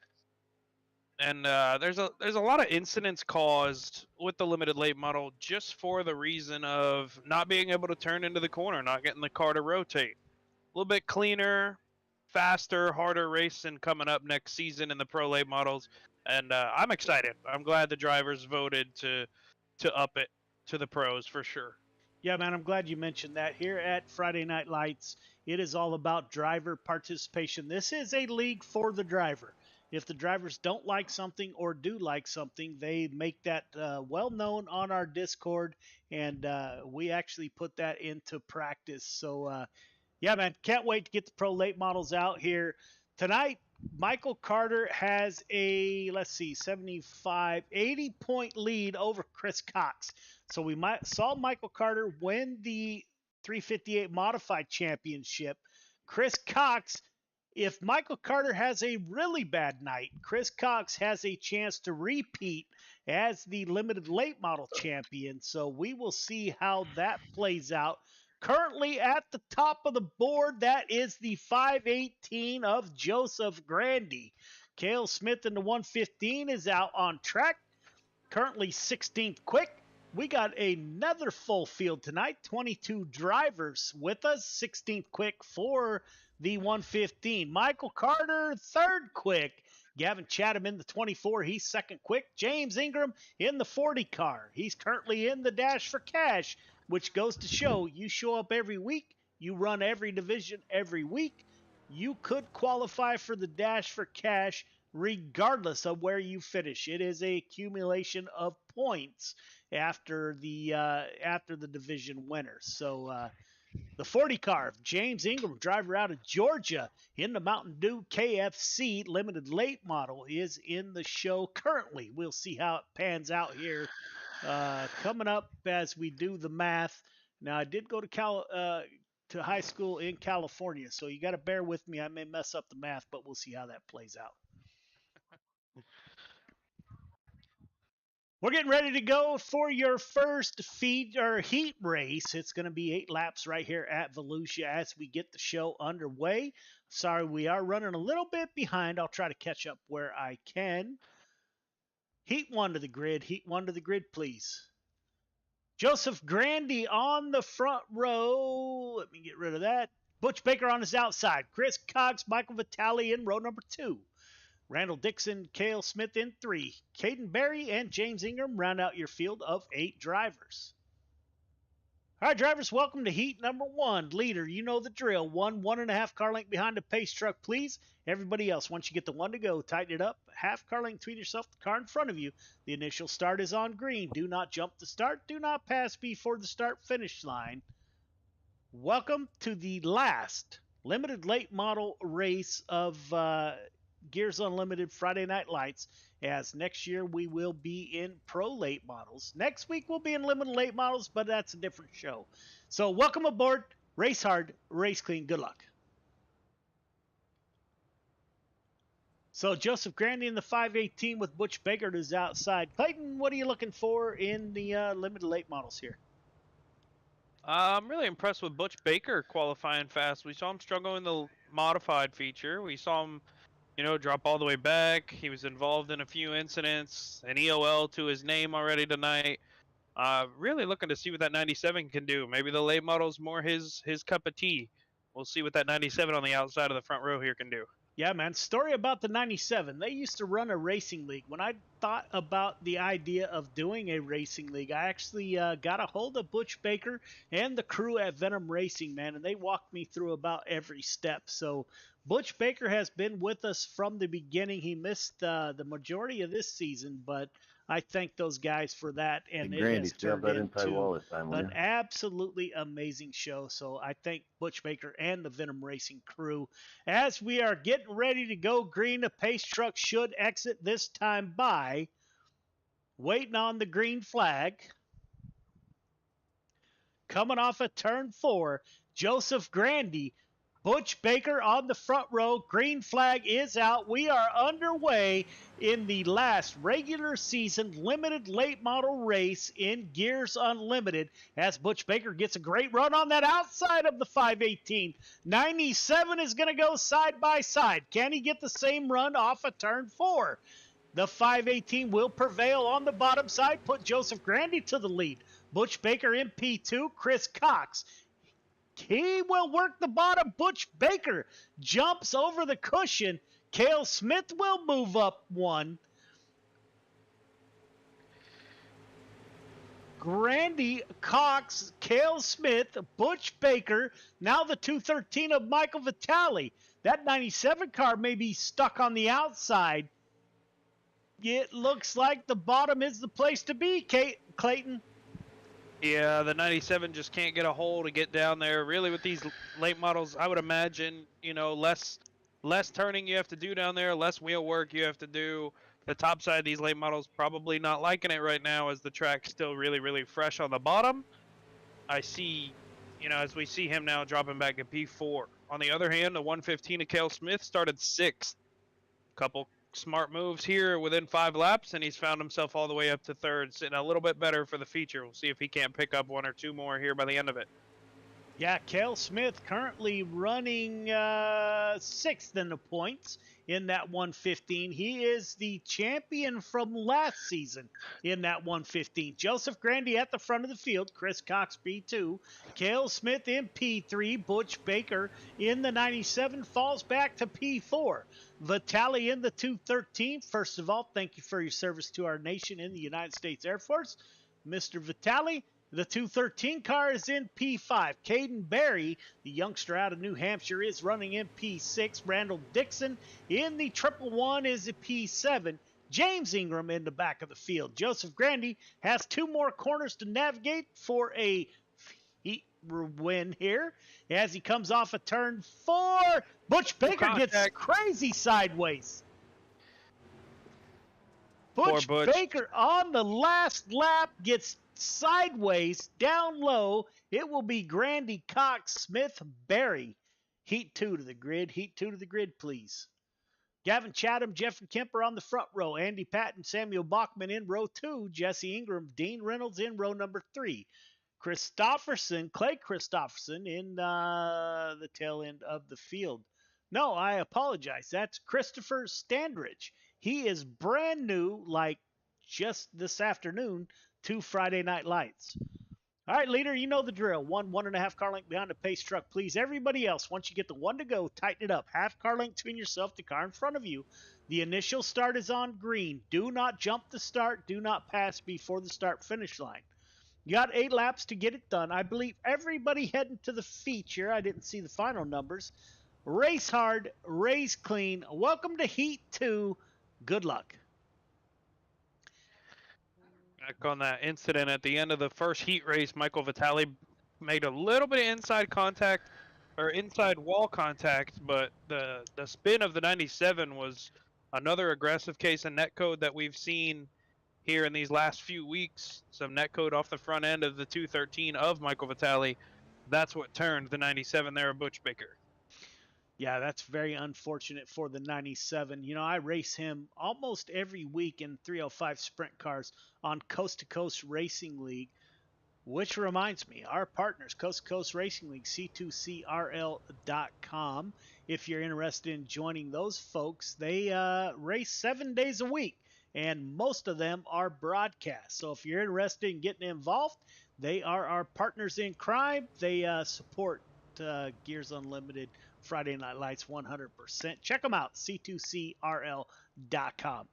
Gavin Chatham will start on the front row. Jeffrey Kemper in the 181, the driver out of Oregon, will roll off on his outside. Andy Patton, retired Air Force member. Andy, thank you for your service to our country, my friend.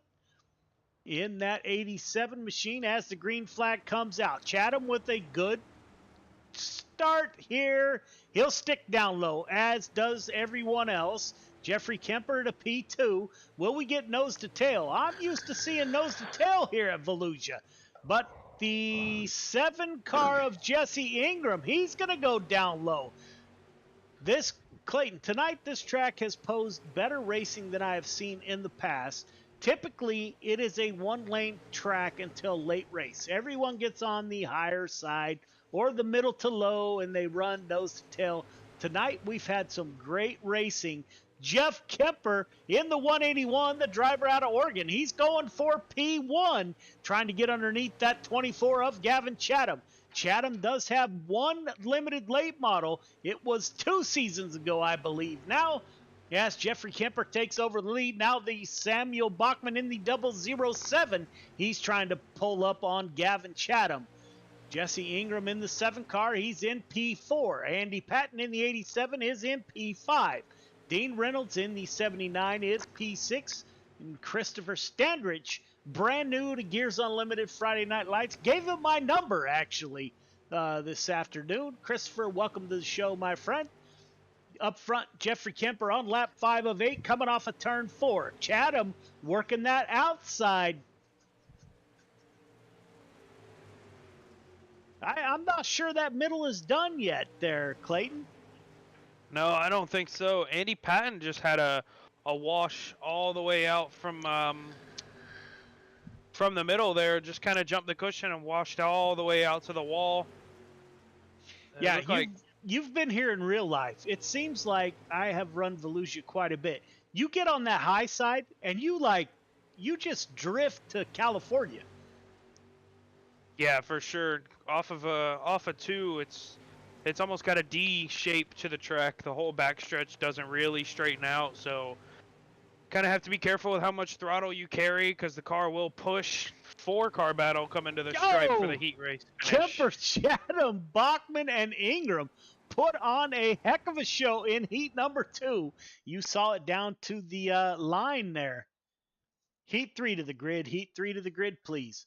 Michael Carter, Anthony Marfulio on the front row. Donald Ingram, Randy Shreves in row 2. Jason Hines, Travis Anderson in row number 3. Luke Hines is the 7th and final driver on the grid. All right, leader, 1.5 car length behind the pace truck. Everybody else, once you get the 1 to go, tighten it up. Half car length between yourself, the car in front of you. The restart or the initial start is on green. Do not jump the start. Do not pass before the start finish line. You got 8 laps to get it done. Everybody heading to the feature. Race hard, race clean. Good luck. That 15 is going to be hard to deal with on the inside there, Clayton. Yeah, I really think Michael Carter is going to be able to stick it down there on the bottom off a 2 and drive away with it, but can't count out Anthony Marfulio. He's always fast, as well as the, I believe, the 033 of Travis Anderson starting 6th. I think he'll have a charge through this field just like Cale Smith in the 115 did for his heat race. I'd be watching the 033 there to pick up a few spots before the end of this one. Yeah, I got my eye on your fellow service member there. That's the 10 car of Donald Ingram. He was a Navy service. I'd like to thank the 10 car of Donald for his service to our country. The 10 car can get it done also. So I'm looking at the 10 car here on that inside of row number 2 to see if he can't get it done. The driver out of Georgia, see if he can't drive the 10 car to the front. The front 4 are already in the dash for cash, or they have a position. Depends on points tonight how they finish. We will see. Michael Carter on the front row will bring us to the green flag as the pace truck comes off of turn 2. We got 2 more corners to get through here, and we will go green. The 238 of Anthony Marfulio. You cannot count out the Mass Mafia driver in that 238. But right now, I would not want to be on the outside. No, absolutely. Everybody that's been on the outside has struggled to get to the bottom and has fallen back. But we'll see if Anthony can't make a change for that. Maybe he's the one to prove that the top still works. As we see him off a 2, clearing Michael Carter. Yes, he did. Looked like he just bottled up on the bottom. Couldn't get the car to rotate possibly. Had to give it a quick brake jab to throw the rear end out. But Anthony making the top work here. See if he stays up there. Yes, he is. The 238, known for running the bottom side. He goes up high, as Clayton and I talked during the last race. That top side is not done yet. 238 of Anthony Marfulio to the point. Michael Carter P2, Randy Shreves in the 56. He's in P3. Donald Ingram in the 10 car. As the looks like Travis Anderson will fall to the back of the field. Up front, Marfulio, Michael Carter is not done. You can count on that. Let's go on board with that 15 machine. As he looks underneath, Marfulio looks to get a little bit loose. Now Carter will dive it down low. If we can get to the right front suspension here. Side by side, contact made. Good battle up front on lap 5 of 8. 238 on the outside, top 2 pulling away from the pack a little bit. 15 car, that is Michael Carter down low. Current points leader in the 15 car. You heard him wrap up the championship in the 358. Slide job coming. Marfulio, that's where he's comfortable. Crossover coming. Did the 15 play into Marfulio's hand by going on that high side? Will the 238 on lap 7 of 8, 2 to go. Marfulio loves to be down low. Will he now be able to get by the 15? They are side by side. Randy Shreves in that 56 cars in the 3rd position. As they come off of turn 4, 1 lap to go, nose to nose at the line. 238 of Marfulio down low. Michael Carter up high. They are side by side on the backstretch. Marfulio goes into turn 3 with a little bit of advantage. Will he get a run off the bottom? He gets loose. Can't do it. Carter, Marfulio, Shreves, Ingram, your top 4. Great battle, Clayton. Once again, it continues. Yeah, 3 minutes of warm-ups, ladies and gentlemen. We will be right back. Sorry about that, Clayton. You're good. You're good.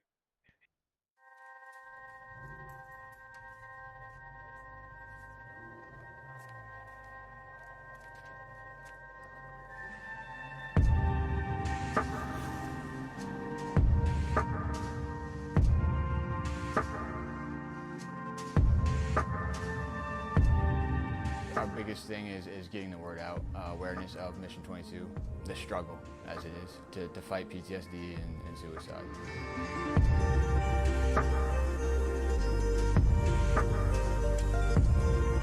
My name's Corey Decker. I'm the state representative for Mission 22. The issue has been great. We got a bunch of great guys that have gotten together and decided to create this rally. The word's getting out, and it's turned into quite an event where we can actually help a lot of veterans.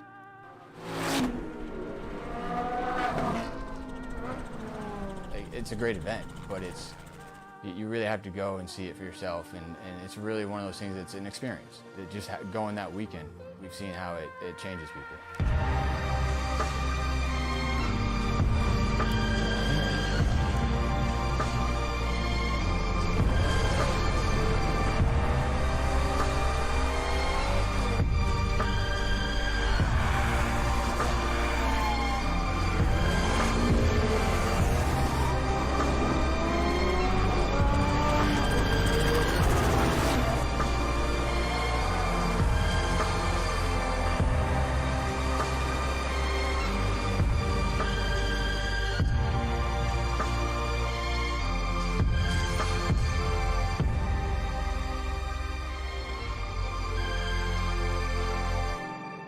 When people hear a Volusia project, the first thing they might think of is our shirts.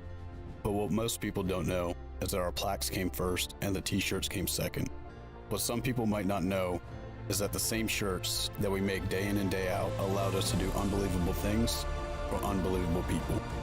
Whether it's donating our proceeds to reduce veteran suicide or gifting handcrafted memorial plaques to the families of fallen heroes, these t-shirts simply stand for honor and freedom. Two words that wouldn't exist without our heroes. This makes Volusia Project a place where fallen heroes truly live on forever.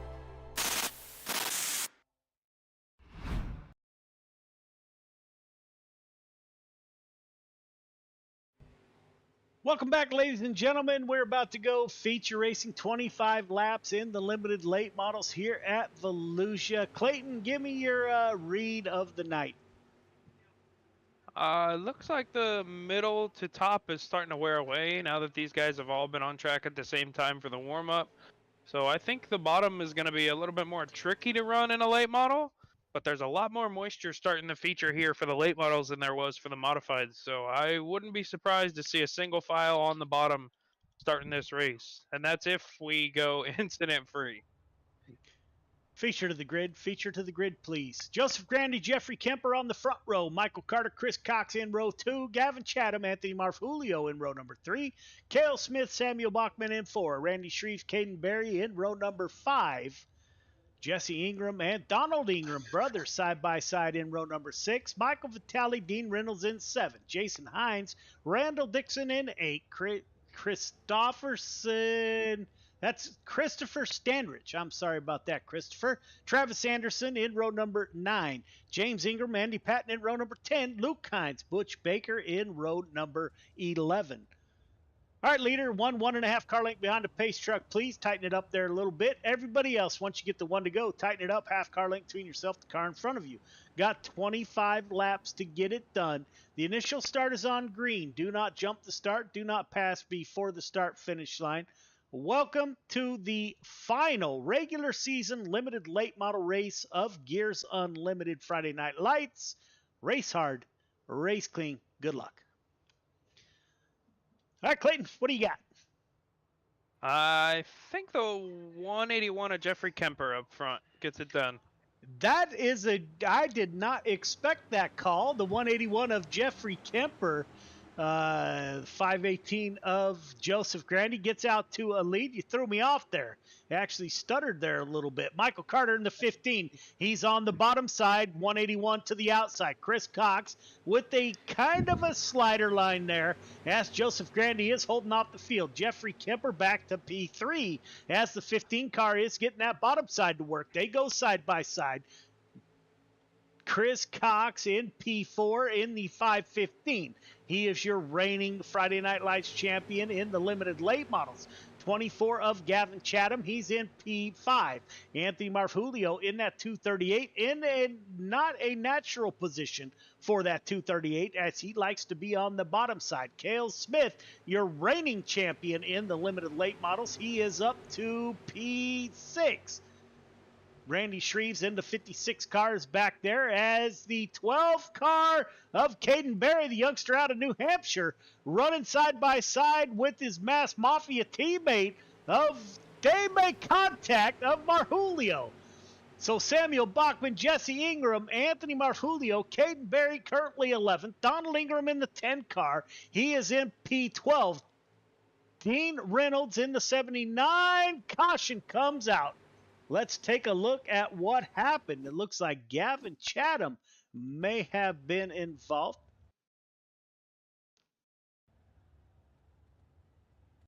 As we try to get our replay to work here, give me 1 second.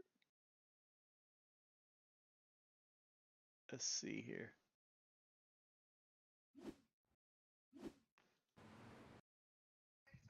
That is after all the carnage. Let's take a look at what we got here.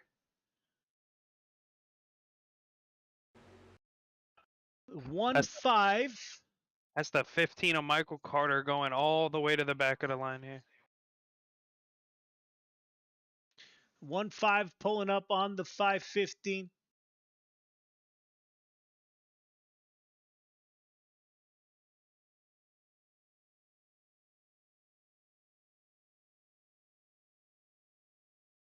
.15 car below you, 515 up front.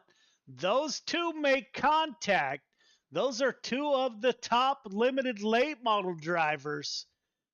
Michael Carter and Chris Cox are 1 and 2 in the points. So Chris Cox can get a quick repair and see if he can't get back up to the front. He could possibly close ground on that 15 car.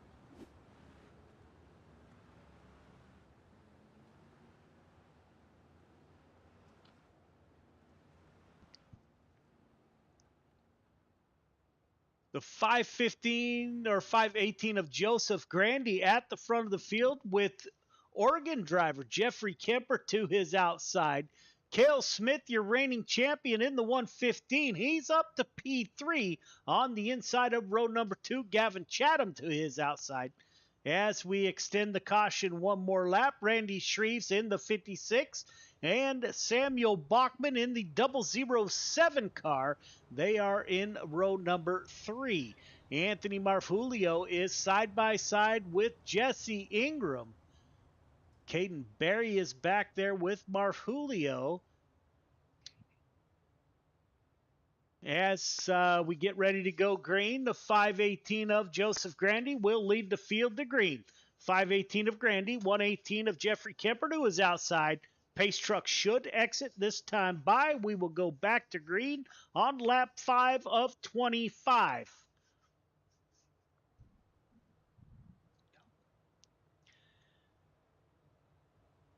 As we go caution one more time, we will gather field back up. Let's see your points leader. Your champion is Michael Carter, the 15 of Carter, driver out of Virginia. He is in the back of the pack, just received an EOL. Let's see, Carter is currently 22nd. Chris Cox, second in the points. He is back to 20th position. So it'll be interesting to see those two battle their way through the field. As we should go green this time by, as the pace truck will exit. Joseph Grandy looking for the green flag. Green flag is out. We are underway. 518 of Grandy, Jeffrey Kemper. It looks like Cale Smith is going to look down low. Track is starting to get beat up. You can see the middle is about gone. Let's go on board with Cale Smith as he's battling out the 515. You can see that track in front of him. It is slick almost all the way around. You can see a small band of grip down low. A little bit tacky down there. We saw the 358 modifieds work down low. Let's go on board with Jeffrey Kemper, who is working to his outside. Jeffrey Kemper's working above the slick. gets loose or got hit, one or the other, in that 181 car. So you got the driver out of Oregon battling it out with the 115, gets into the outside wall. Cale Smith Joseph Grandy in the 518. He's in P1. Cale Smith in P2, Kemper in 3, Gavin Chatham in 4. Randy Shreves in that 56 car. He is your reigning sprint car champion. He is in P number 4 now. He's moved up. Shreves on the bottom side of the 24 of Gavin Chatham. Shreves trying to get that bottom to work. He's got both rear tires in the slick. He's making it work as Jesse Ingram closes in. The driver out of Georgia in the 7, he's trying to move up. Caden Berry in that 12th car, once again, the youngest wing sprint car driver on the East Coast out of New Hampshire. The 12 car is up to P7. Caden Berry moving up through the field. He's up 3. Samuel Bachman in the James Bond 007. He's up to P8. Dean Reynolds in the 79, the director of the Super Dirt Car Series. He's up to P9, up 5 from his start. Randall Dixon in the 111, he's up 6, up to P10. Travis Anderson in the 033, he's up to P11. Donald Ingram, the Navy veteran, is up to P12. Butch Baker, the 97. Butch Baker, Venom Racing driver, he's up 9 positions from his start. Butch Baker up to P13. Jason Hines, Luke Hines battling it out for P14 and 15. Looks like Anthony Marfulio, that's your spring sprint car champion in the 238. He's back in P17, battling it out with Michael Vitale in the 213. As always, like to thank Michael Vitale for his service to our country in the United States Air Force as a power production specialist. Michael, thank you for your service to our nation, my friend. Anthony Marfulio is back there. We saw Chris Cox. So number 1 in the points, running for a championship, is Michael Carter in the 15. Makes contact. The 15 will drive away. That is your points leader. Chris Cox is second in the points. In the 15, the driver out of Des Moines, Iowa. Now he's in front of Michael Carter, only 2 positions. Chris Cox needs to move up a bunch to capture his 3rd limited late model championship. The 515 not having the race that he needed on lap 17 of 25. Meanwhile, up front, Joseph Grandy battling out with Cale Smith. Cale Smith is your reigning limited late model champion in that 115. Current active duty Navy driver is up to P2. Clayton, what do you think about the 115? Man, I don't know why I didn't pick Cale. I just saw the speed in Jeffrey Kemper tonight, but Cale Smith starting, I believe he started, 7th, inside row 4, working all the way up now, taking shots at the leader, trying to get around here. That 115, I apologize, has shown incredible speed these last few weeks, and going to be interesting to see with 5 to go here if he can catch and get around that 518. Yeah, man, 5 to go. Joseph Grandy on the point. Cale Smith, he's still trying that bottom side. So there is the exit. As you said, you've been there, you live there. This is Volusia.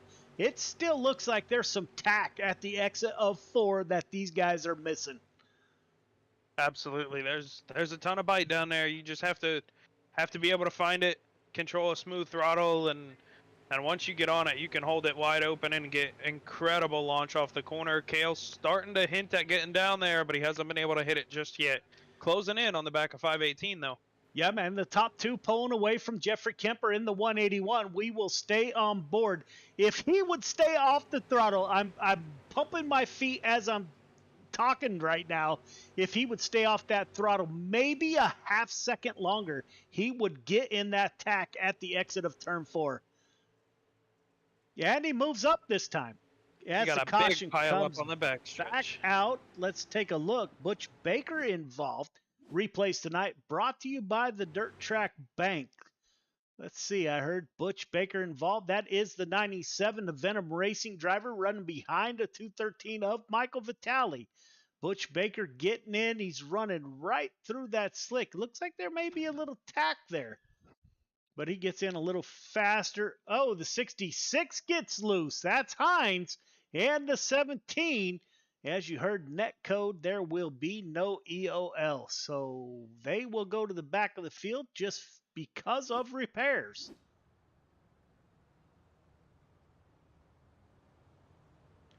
Joseph Grandy on lap 24 of 25. We're getting ready to close it out, and we will get a word with your top three here in about 2-3 laps for your last limited late model feature of Gears Unlimited Friday Night Lights, as next season we're going with pro late models. So we will see.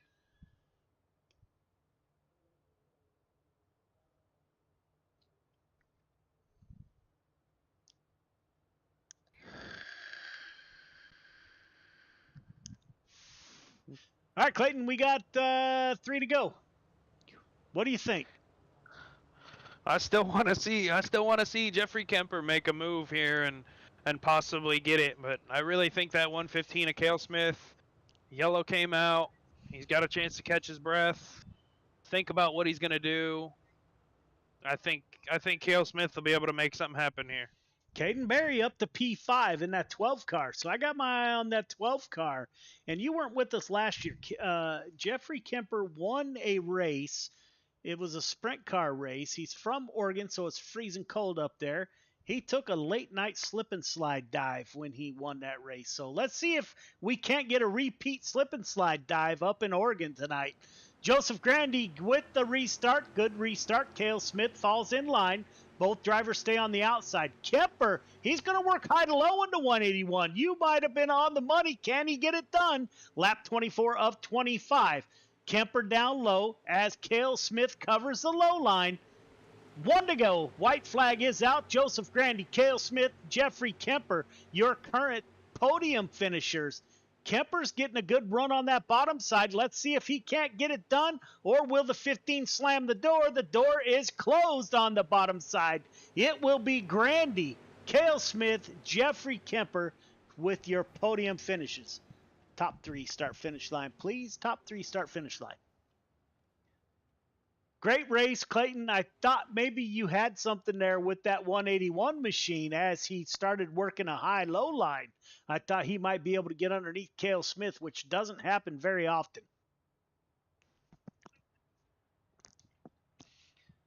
We will get a word with your top 3 here momentarily as they line up at the start-finish line.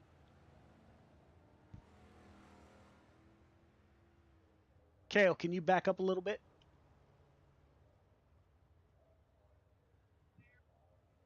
Jeff, back up a little bit, please, sir.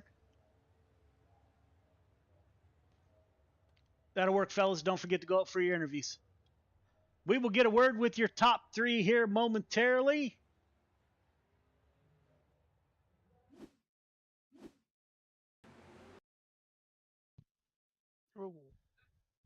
We will wait for Jeffrey Kemper. I'll get a quick word with Jeff as soon as he gets up into the booth here. Let's get a...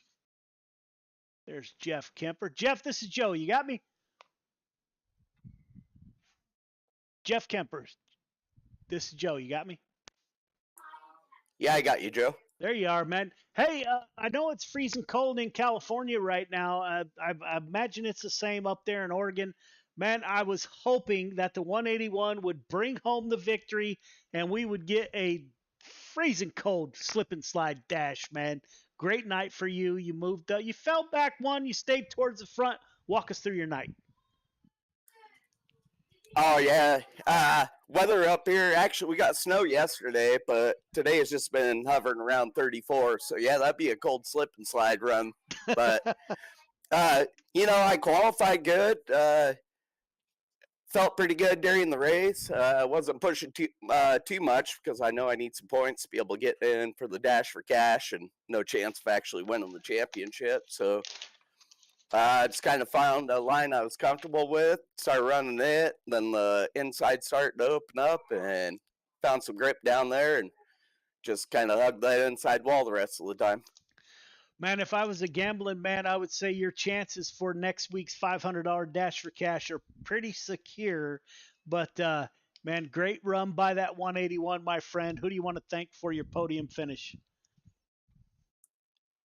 I got to thank you. Got Your Six Racing Network, Mission 22, Gears Unlimited for sponsors or sponsorship, and Clayton and Top Tier.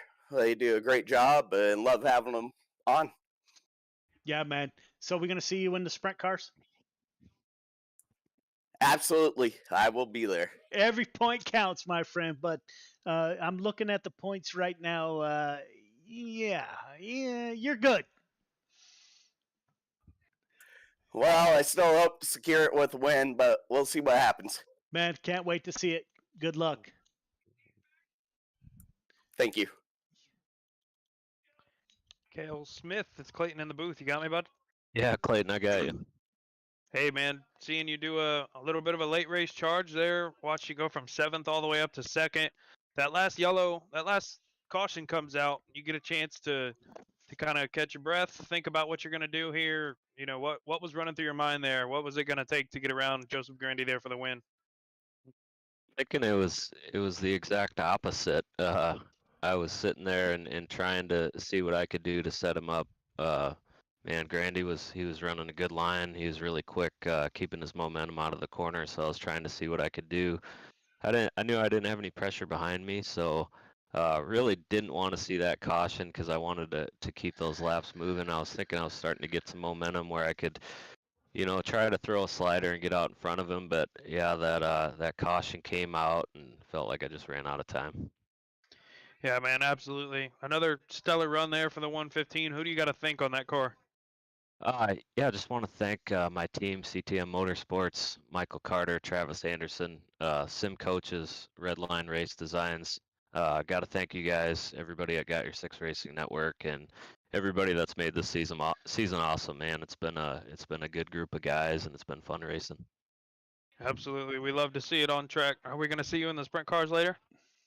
No, gotta help the wife take care of the baby, so I won't be there. But next week I will. All right. Well, best of luck next week in the Dash for Cash. Yeah, thanks, Clayton. Yes, sir. Joseph Grandy brings home his second win of the season, starts on pole, brings home the victory. Joseph, this is Joe. You got me? Hey, how you doing? Man, I'm good. Not as good as you. You drove the 518 to victory lane, man. Walk us through your night a little bit there. Just starting on the pole makes it a lot easier. Just tried focusing on hitting my lines. I saw Kale was catching on me 3 and 4, and I was gaining on him 1 and 2, and was just trying to hold it straight till the end. Yeah, man, you're already in the Dash for Cash. Looks like you're going to finish. You had a great points night. You came into the night currently, let's see here, 9th in limited late model points. Man, you had some troubles early on. Everything seemed to smooth out for the 518 late season. So hopefully you stick with us and you pick up that right where you left off in the 518, man. You're super quick every week. Man, congratulations on the victory. Who do you want to thank for your drive to victory lane? I'd like to thank you, Joe, for the broadcast, Gears Unlimited for sponsoring the league, and anyone else who makes the league run. Yeah, man, we're gonna see you in the 305s. Yeah, I threw away 2 championships this week. Hopefully, I don't throw away another one. Good luck, my brother. We'll see you over there. Appreciate it. Thanks. All right, man. Clayton, last thoughts. Man, that honestly went a lot cleaner than I thought it was gonna. Seeing the 15 and the 515, Michael Carter and Chris Cox fall all the way down. EOL and the spin that they had together, was not expecting that. That was a good shakeup. And then when they got back there, I thought Michael Carter was maybe, gonna put on a show, driving through the field, catching back up, and he didn't pick up a single spot. Both he those stayed cats back there. got stuck back there, which I thought was odd, actually. So, yeah, I witnessed the same as you, my friend. Let's take a quick break. We'll try to get caught up on time. We're already behind, so we will be right back.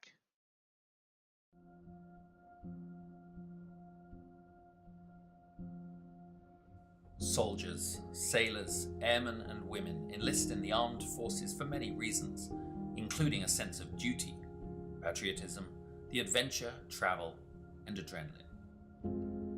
Many continue their military service because they discover a brother and sisterhood, an identity, a team. When service members are injured or wounded and can no longer perform their military duties, they quickly find themselves removed from their team, no longer serving the purpose for which they trained. I came back from Afghanistan in 2013, and it was kind of a trial and error of finding out, after the military, what's next in life.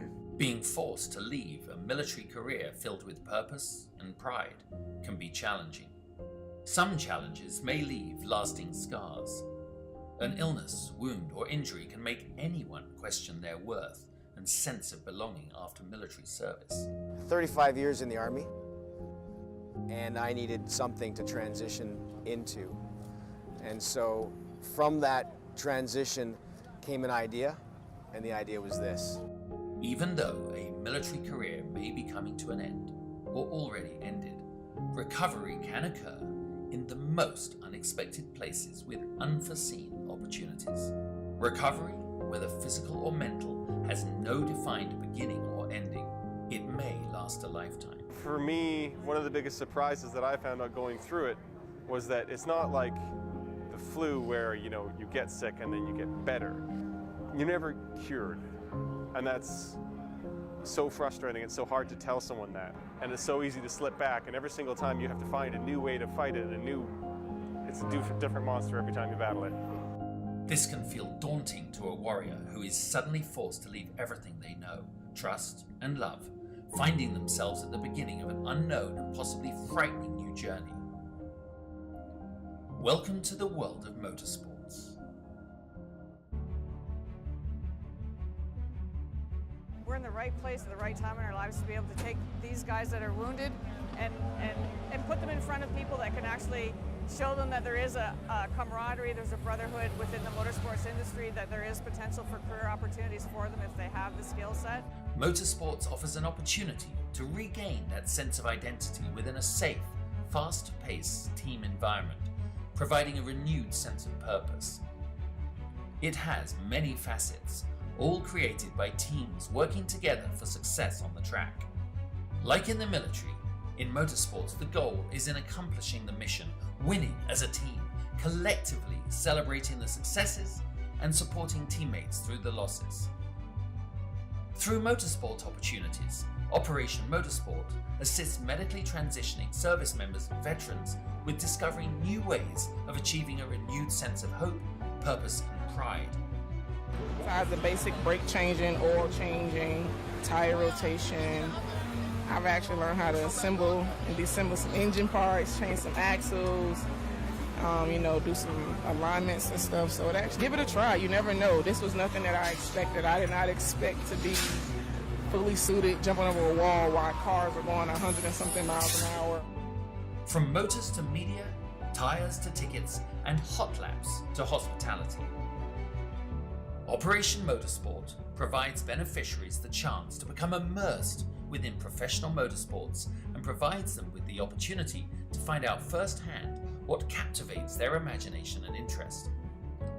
These opportunities provide an avenue of discovery within the motorsports immersion or diversionary therapy programs, all within the Excite, Engage, and Empower recovery programs. Operation Motorsport also offers virtual engagements and recovery opportunities through an iRacing league, engaging beneficiaries in a safe, competitive environment from the comfort and safety of their home. Meeting other like-minded people, service members and veterans on the virtual racetrack, opening the doors to Motorsport Academy programs that prepare beneficiaries for their first encounters at the racetrack, and possibly leading to a day when they can get behind the wheel. A team environment's a perfect place for people like us to kind of get back into some kind of normalcy when you go through a lot when you get medically discharged. And it kind of sucks and you put through the ringer, but I feel like what Operation Motorsport's doing is just something that's just really valuable. Operation Motorsport prides itself in keeping beneficiaries engaged after the race weekend, throughout their recovery and beyond, through our recovery programs, or as a member of the 22 pit crew. No matter the background or story, Operation Motorsport is always there to listen, provide a safe and comfortable space, and a trusted circle of confidence that is open and honest about what difficulties may lie ahead for those transitioning out of a military career. Operation Motorsport believes in the power of team, identity, and purpose.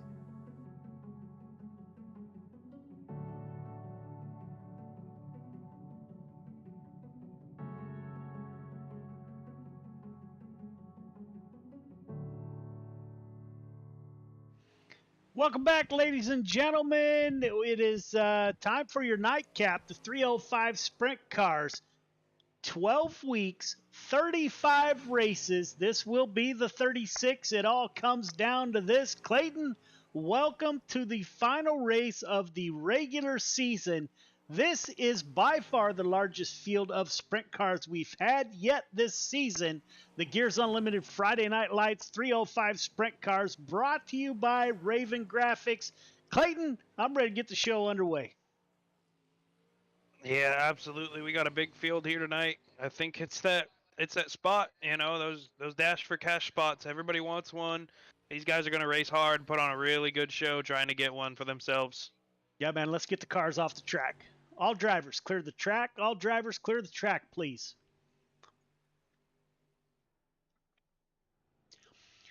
All right, drivers, welcome to week 12, the final race of the regular season, the Raven Graphics 305 Sprint Cars right here at Volusia. Go over some quick rules. I'm trying to look, see if we have anybody new in the field. We have a couple. So we'll go over the rules here. No interview, no photo. After a podium finish, you will receive an EOL week 1 of next season. Bring out 2 cautions in any race, a feature or a heat race. You will be parked in that division for the night. Intentional contact will get you a suspension. The severity of the suspension depends on the severity of the intentional contact. Callouts on Discord or any social media to any other driver in Friday Night Lights will get you a vacation. Again, the length of the suspension will depend on the severity of the callouts. Excessive blinking, first time you will get a warning, second time EOL, third time you will be asked to park it for the night. We are coming up on our winter season again. Driver's fees are due. I'm taking a quick look here. I think it's the 16th. Let me look. My apologies. On the 22nd of December, we will start removing drivers from the field. If you do not pay by the 22nd of December, you will not be eligible to race in week 2 of the winter season. It is $15 for the season or $50 for the entire year. So welcome to the final race of Gears Unlimited Friday Night Lights fall season. My apologies. The last chance to race your way into the Dash for Cash. Any last questions, comments, or concerns? Now would be the time.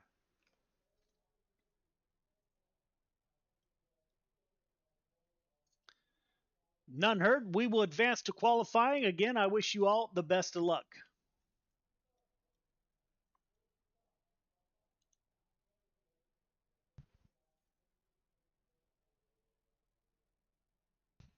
So it all comes down to this, Clayton. This is our final regular season race.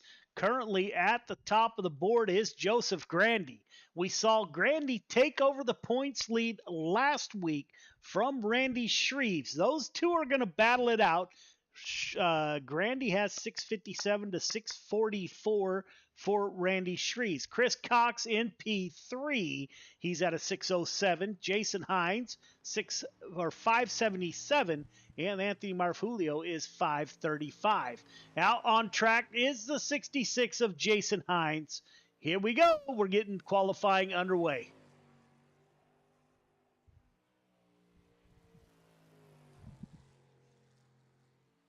The driver out of Canada in the 66 of Jason Hines. coming off a turn 4. Looks like a good exit off of 4.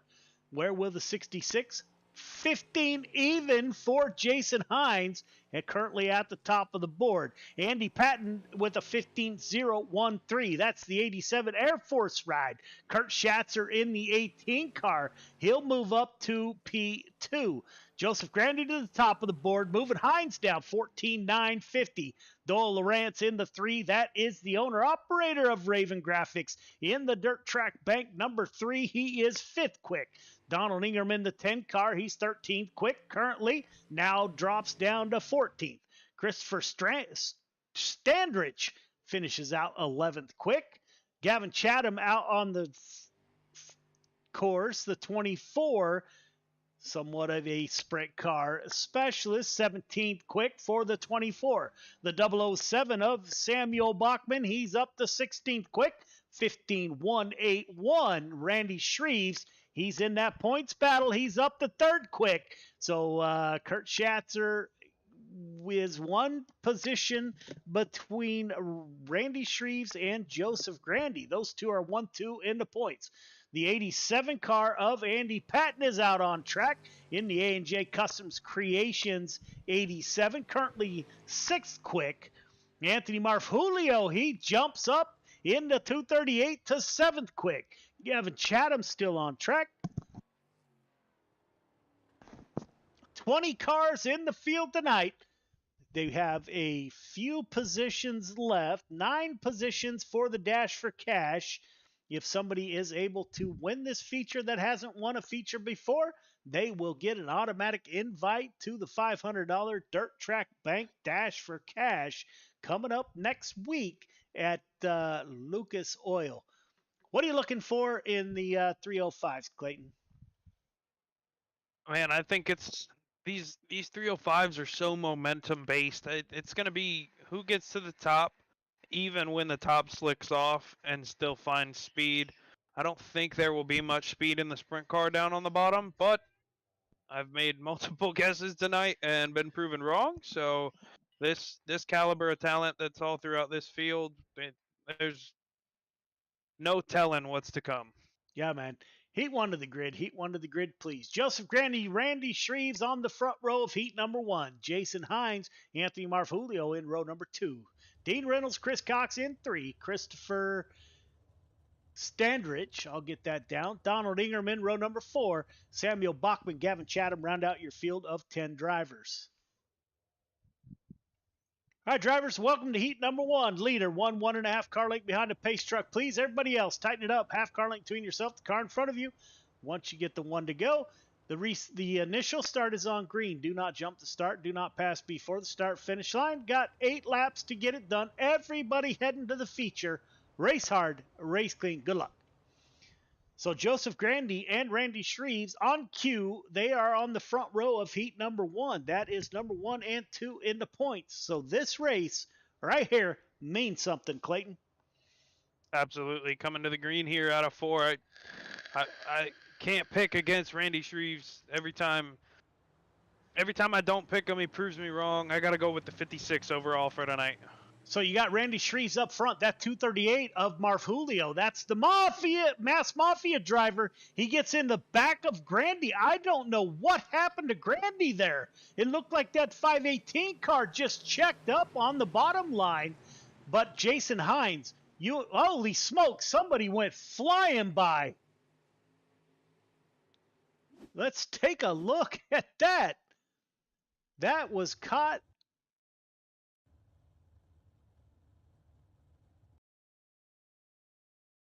See if we can find that action.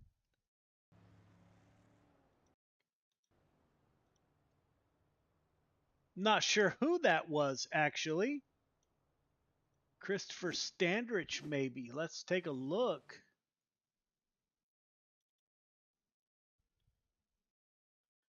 Standrich is in the 22 machine. We're bottled up going into turn number 3. The 22 is down low.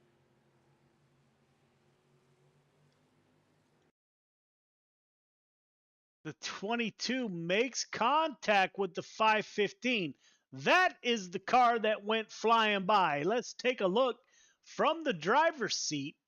If you're motion sick, I hope that see if we can get a cockpit view. This is the 22 coming off of turn 4. The 15, you can see him up high on the right side of the screen getting loose. 50 or the 22 goes down low, runs into the 515, gets into the inside fence, and away we go. The first race for Friday Night Lights for that 22 machine ends up.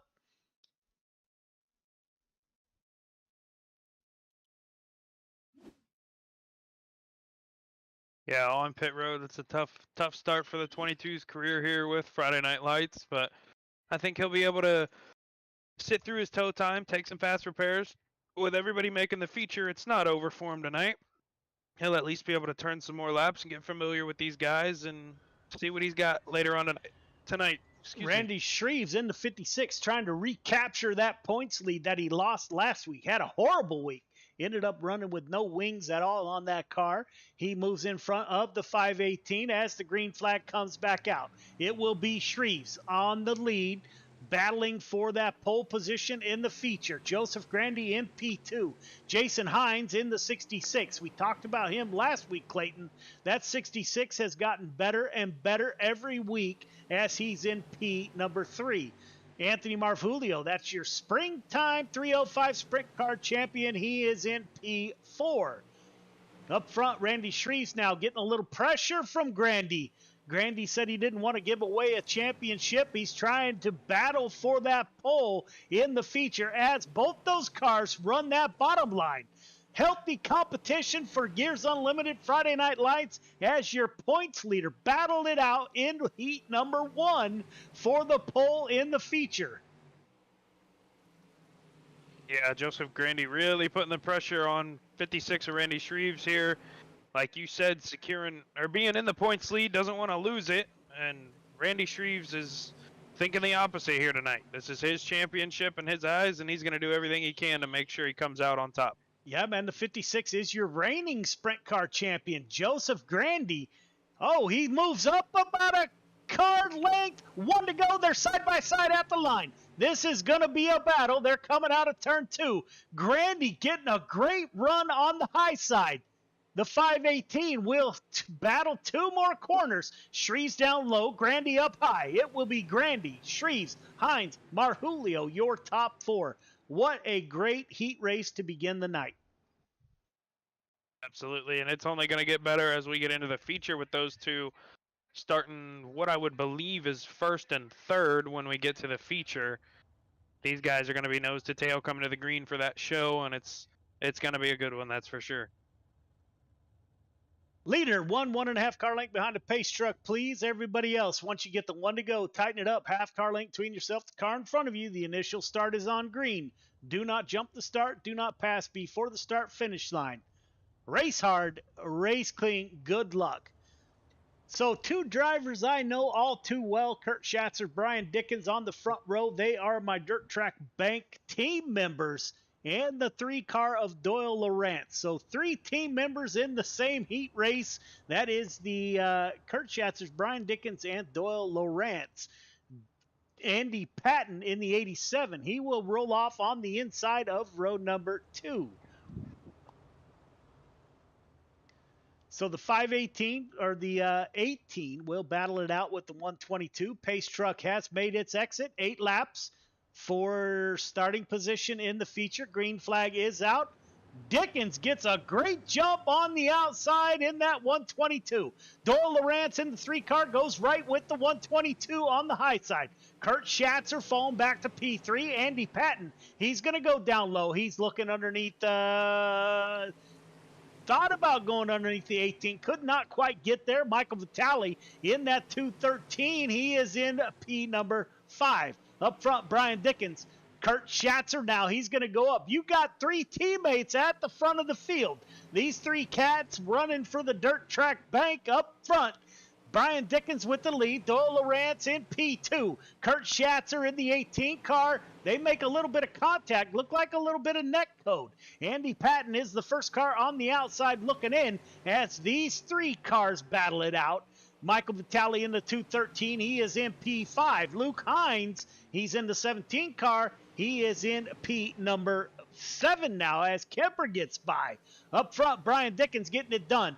Brian Dickens is pretty smooth, Clayton. I've ran with him for years and years. Oh, Schatzer into the outside wall. And Dickens does not make many mistakes as Doyle Lawrence, the title sponsor, the owner-operator of Raven Graphics, is running in P2. Caution comes out. Let's see who was involved. I'm seeing possibly Luke Hines.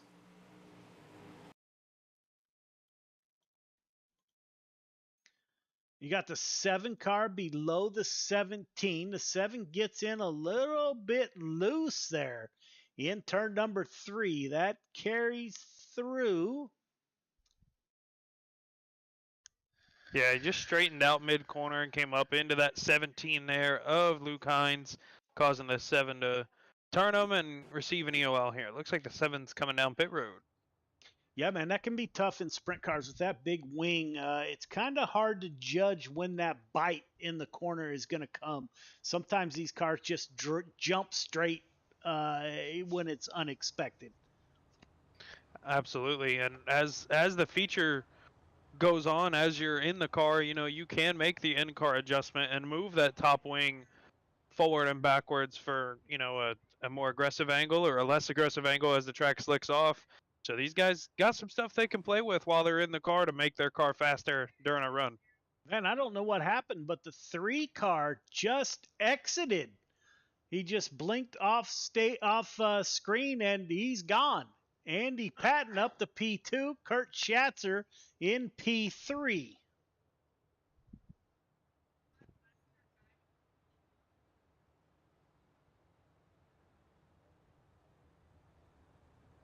There he's back, the 3 car of Doyle Lawrence. He is back in P2, driver out of Houston, Texas.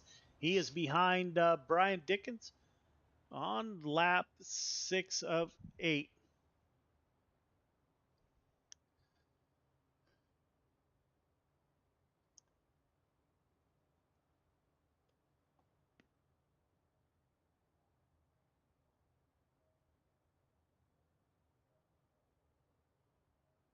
Brian Dickens in the 122. Pace truck will exit this time by Dickens, Lawrence, Patton, Schatzer, Vitale, your top 5. Green flag is out.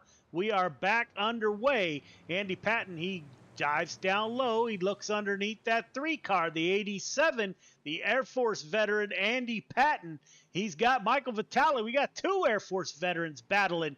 That is the 213 of Michael Vitale and the 87 of Andy Patton. 1 to go. Brian Dickens is separating himself from the field. Doyle Lawrence in P2, Andy Patton in P3. The 213 is going to battle it out with Kurt Schatzer. Those 2 make contact. With 1 to go, it will be Dickens, Lawrence, Patton, Vitale, your top 4.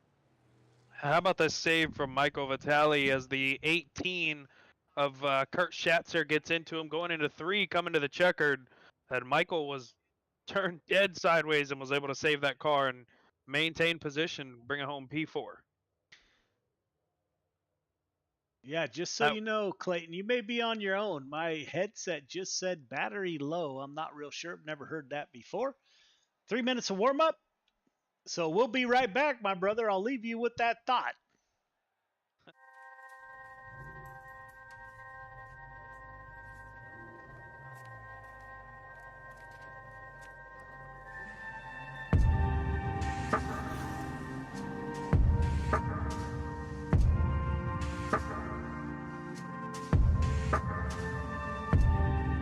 Our biggest thing is getting the word out, awareness of Mission 22, the struggle as it is to fight PTSD and suicide.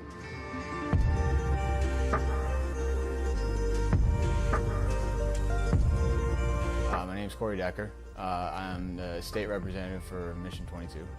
The issue has been great. We got a bunch of great guys that have gotten together and decided to create this rally. the word's getting out, and it's turning into quite an event where we can actually help a lot of veterans.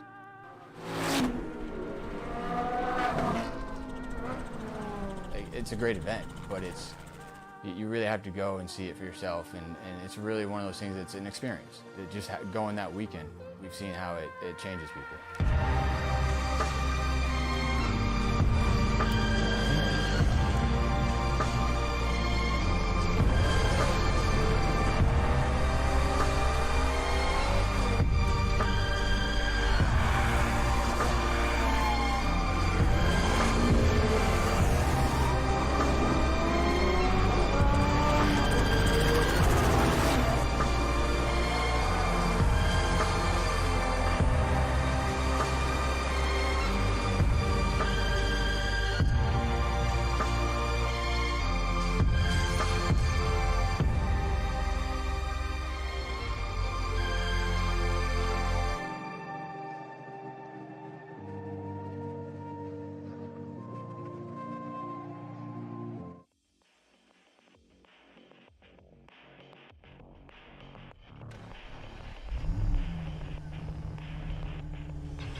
Welcome back, ladies and gentlemen. Let's hope my headset holds on here for 30 laps as we get ready to go feature racing in the final regular season race in the 305 sprint cars. Feature to the grid, please. See if we can pull up the grid here for you. Joseph Grandy, Brian Dickens on the front row. Randy Shreve, Doyle Lawrence in row number 2. Jason Hines, Andy Patton in row number 3. Anthony Marfulio and Michael Vitale in row number 4. Dean Reynolds, Jeffrey Kemper in row number 5. Gavin Chatham, Randall Dixon in row number 6. Donald Ingram, Jesse Ingram in row number 7. Samuel Bachman, Luke Hines in row number 8. Chris Cox and Kurt Schatzer in row number 9. Christopher Standridge and Caden Berry in the final row. All right, leader, 1.5 car length behind the pace truck, please. Everybody else, once you get the one to go, tighten it up. Half car length between yourself and the car in front of you. Initial start is on green. Do not jump the start. Do not pass before the start finish line. Got 30 laps to get it done. Race hard. Race clean. Good luck. I'm going with Brian Dickens. In the 122, Clayton. That's a solid pick. I still think that 56 of Randy Shreves can find some speed here, Volusia, and get it done. As they spread out at the turn number 1 and 2, Shreves, he moves up a bunch on that bottom side. We got contact in the back. Yeah, that will bring out a caution. Vitale involved. Let's take a look here.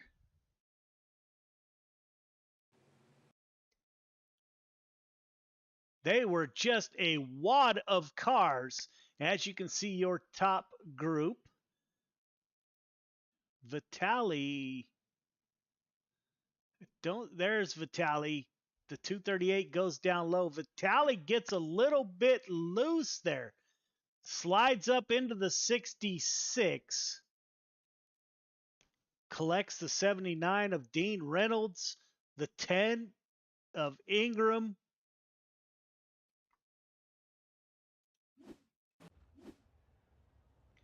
Joseph Grandy still at the front of the field. All right, leader, once all 4 tires of the pace truck are off the race surface, sir, that is your cue to go. Anytime between there and the drop of the green flag. We only made it 2 laps, so let's get some green laps in. Race hard, race clean. Good luck.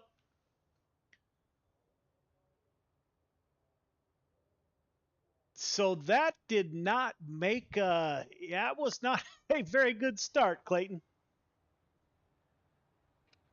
No, not one bit. Looked like Michael just kind of saw. I forget who was in front of him now. Moving on to other stuff, but somebody below him, just ahead of him, kind of came up off the bottom a little bit. He kind of reacted to get away from it and threw the car sideways into the back of Jason Haynes, I believe. No, it's not Jason Haynes. I'm all over the place right now. No worries, my brother. So the big wing cars, man, they can be unpredictable. They like to run in a straight line. So that didn't happen that time by, but we're getting ready to go green as Joseph Grandy will bring us to the green flag. Grandy second or first in the points. Randy Shreves, he's second in the points. He's rolling off P3 this time by. Shreves on the outside. He's going to take a peek underneath Dickens. We saw the 56 car get a great run down low last restart as the 56 is down low. Will he pull up the side-by-side with Dickens for P2? 56 car goes a little bit higher, gets in the slick. He'll lose a little bit of momentum there. Doyle Lawrence in P4, Jason Hines in P5. Look out for the 87. That is the General, Andy Patton. In that 87 machine, he's up to P6. Anthony Marfulio in the 238. He is in P number 7. Gavin Chatham in the 24, battling it out with the 181 of Jeffrey Kemper. That is for P8 as those two battle it out on the track. Donald Ingram in the 10 car, Dean Reynolds in the 79 car. Both those cars are running the outside. The 7 car of Jesse Ingram, he's working the bottom side. Chris Cox in the 515, he decides to go down low with Ingram. They're trying to follow each other up to the front of the field. We're going to go 3 wide. 515 down low, 79 up high. Let's go back up front. Grandy now. Grandy and Randy Shreves running 1-2. They are 1-2 in the points. Shreves needs to make a pass on that 518 if he has any chance at securing his second championship. Lap traffic coming. Car gets off the track in time. Randy Shreves, Joseph Grandy at the front of the field. Caution comes out. Chris Cox involved in an incident. Let's take a look. Dean Reynolds behind Chris Cox as they go into turn 3. Reynolds just doesn't have the room, makes contact with that right rear.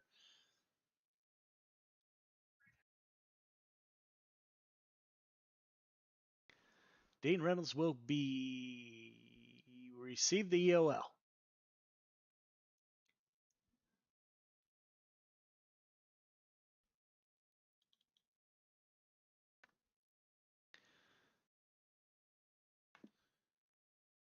So, at the front of the field is Joseph Grandy. In P2 is Randy Shreves. That is how they currently run in the point standing. Shreves needs to get by that 518 and make a couple of... needs the 518 to fall back a couple positions. Brian Dickens in the 122, driver out of North Carolina, is currently in P3. The 66 of Jason Hines, driver out of Canada, is in P number 4. Doyle Lawrence, the driver of the 3 machine, the dirt track bank driver out of Houston, Texas. I'd like to thank Doyle for his service as an EMT firefighter in Houston, Texas. He is in P5. Andy Patton in P6. Up front, waiting for the pace truck to exit. Pace truck should exit next time by.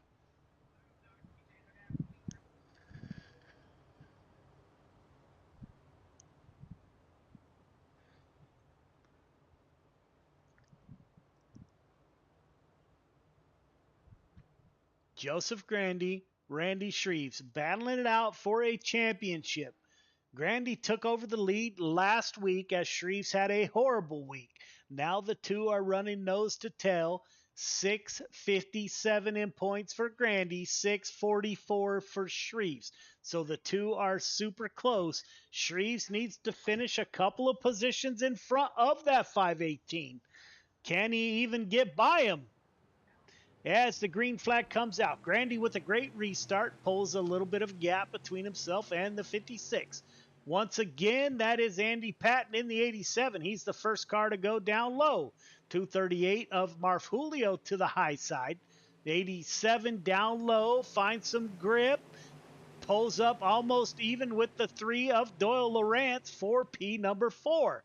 The 87 of Andy Patton, A&J Custom Creations machine, is running currently in P number 6. Up front, Joseph Grandy pulling away from Randy Shreves. Now Brian Dickens is getting into the mix. While we are going through the field, let's do,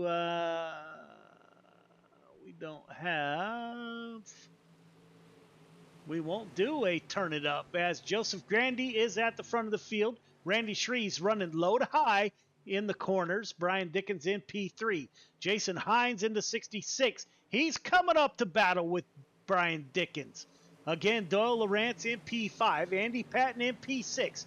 238 of Anthony Marfulio. He knows how to get it done. The Mass Mafia driver is up to P7.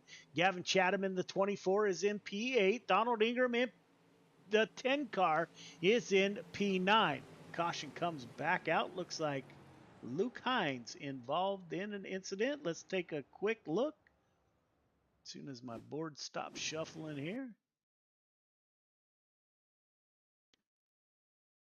That is the 17 car of Luke Hines as they go in. Slider coming. 213 makes contact with the 17.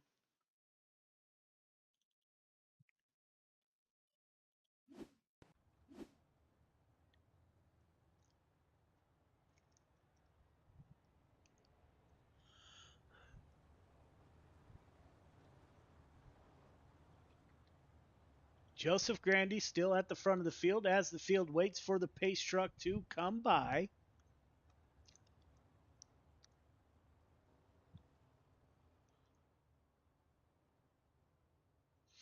We should go green next time by on lap 13 of 30.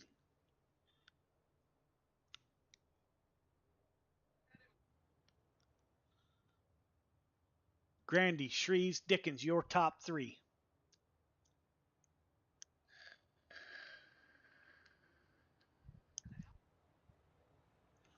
Lights should go off on the pace truck.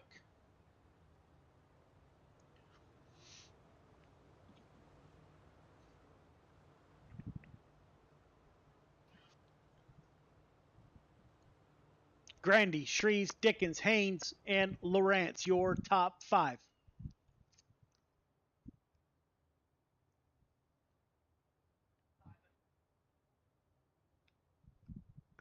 Again, these drivers, some are locked in, some are trying to race their way in on points. So these drivers will try to get every position they can get to increase their odds of being the top 16 in the point standing to make it to the $500 dash for cash next week. Joseph Grandy at the front of the field. Randy Shreves in P2. Brian Dickens now in P3 as Jason Hines P4. Doyle Lawrence under attack from Anthony Marfulio in that 238. Marfulio has already punched his ticket into the dash for cash next week, still giving it a heck of a ride in that 238 car.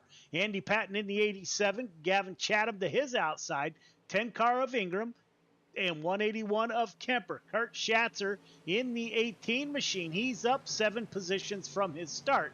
Jesse Ingram in the 7. Randall Dixon in the 111. Caden Berry, he's moved up 6 from his start. He's up to P number 14. Chris Cox in the 515 is running 15. Christopher Standrich in the 22. He's up 3. Samuel Bachman in the 007. Dean Reynolds back there. Michael Vitale in that 213 is running at the rear of the field. Up front, Joseph Grandy running the high side. Randy Shreves taking a peek down low. Caution comes back out. Looks like Gavin Chatham was involved. Let's take a look. It's the 24 below the 3 here. The 238 dives down low. Chatham Looks like the 238 may have got a little bit loose. Chatham following. Oh, the 66 comes down and gets into Marfulio. Straight down the track. Chatham gets the worst of it. Yeah, you don't want to see, definitely don't want to see a drive all the way down. He must have not known Anthony was there or coming. Gonna have to look this one over a few times and see. Yeah, man, hard left. It looked like, don't know if that car caught that traction when he wasn't expecting it or what happened there.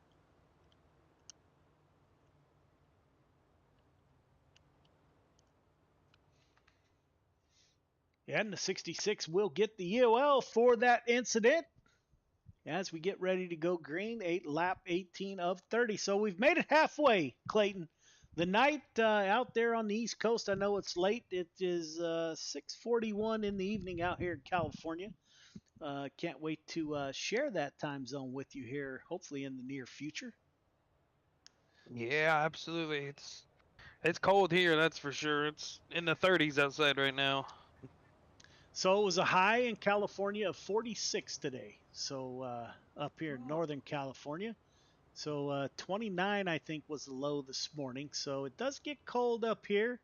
Kind of rainy over the next few days. Great duck hunting weather up here in the rice fields. So, yeah, man, it's getting cold up here. Not Montana cold, but cold. Yeah, I prefer it. I'll take it any day of the week over 100. You know, yeah, 115 this summer was the highest. That was, yeah, about all I could take. Joseph Grandy taking us to the green flag on lap 18 of 30. Now 19 of 30. Grandy, Shreves, looks like Grandy. He's trying to hold. Joe, looks like, who was that? Lawrence gets into the inside wall in front of the field. Grandy, Shreves run the bottom side in that 56. Grandy blinked out there for a second. Brian Dickens in the 122. He's holding his own. Anthony Marfulio, he is a prior champion. He's headed for your dash for cash in that 238. Shreves making up. Grandy got super high in 3 and 4 last time. Shreves was able to close the gap to the 518. Shreves on the bottom side. Grandy up high. Grandy goes up not as high as he did last time, but goes up high. Shreves in P2. Great battle for the lead as Marfulio. He's looking underneath the 122 of Brian Dickens for P number 3. Up front, Randy Shreves and Grandy. Randy Shreves has found that moisture on the bottom of turn 4 that I was telling you about.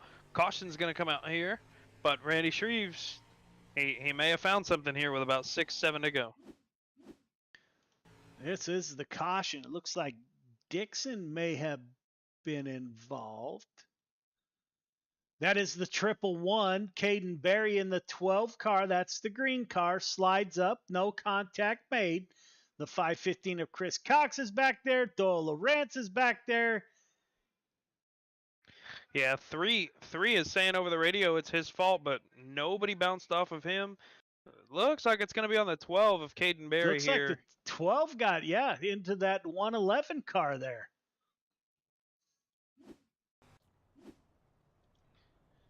So Joseph Grandy at the front of the field on lap 23 of 30. So we're about wrapping up the fall season. Grandy looking for his first championship. Randy Shreves is the reigning sprint car champion. Randy Shreves needs to make some moves here and needs the 518 to fall back to around P4, I believe. Don't look now. Donald Ingram in the 10 car. He is up to P4. The Navy veteran is working his way through the field. That's great to see. These guys are testing the limits of the battery in my headset there, Clayton. Absolutely. I've been shortening cautions as much as I can. Sometimes it wants to work, sometimes it doesn't. Lap 24 of 30. We will get the green flag next time by. You got Grandy, Shreves, Marfulio, Ingram, Kemper. A couple of names that I didn't expect to be up in the top 5. It kind of snuck up there. That's Ingram and Kemper. Andy Patton in 6. Kurt Schatzer, Jesse Ingram, Caden Berry, and Chris Cox. Not sure what happened to the 122. Huh. He must have been involved in an incident. As the pace truck exits, we're getting ready to go green. Green flag is out. We are working lap 24 of 30. Joseph Grandy at the front of the field. Randy Shreves in P2. The 238 of Marfulio. He's going to go up and try to get between your 2 points leaders as the caution comes back out.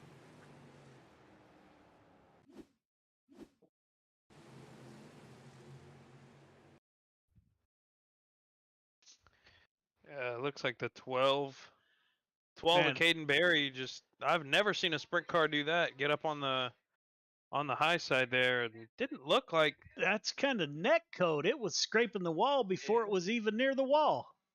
Yeah. Yeah, that was kind of odd. The 111 piles into the 007 there. A little bit of net code for the 12 car tonight.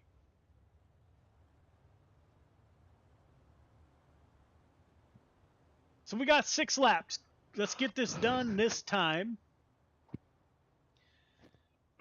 One more green flag and we are out of here for the fall season.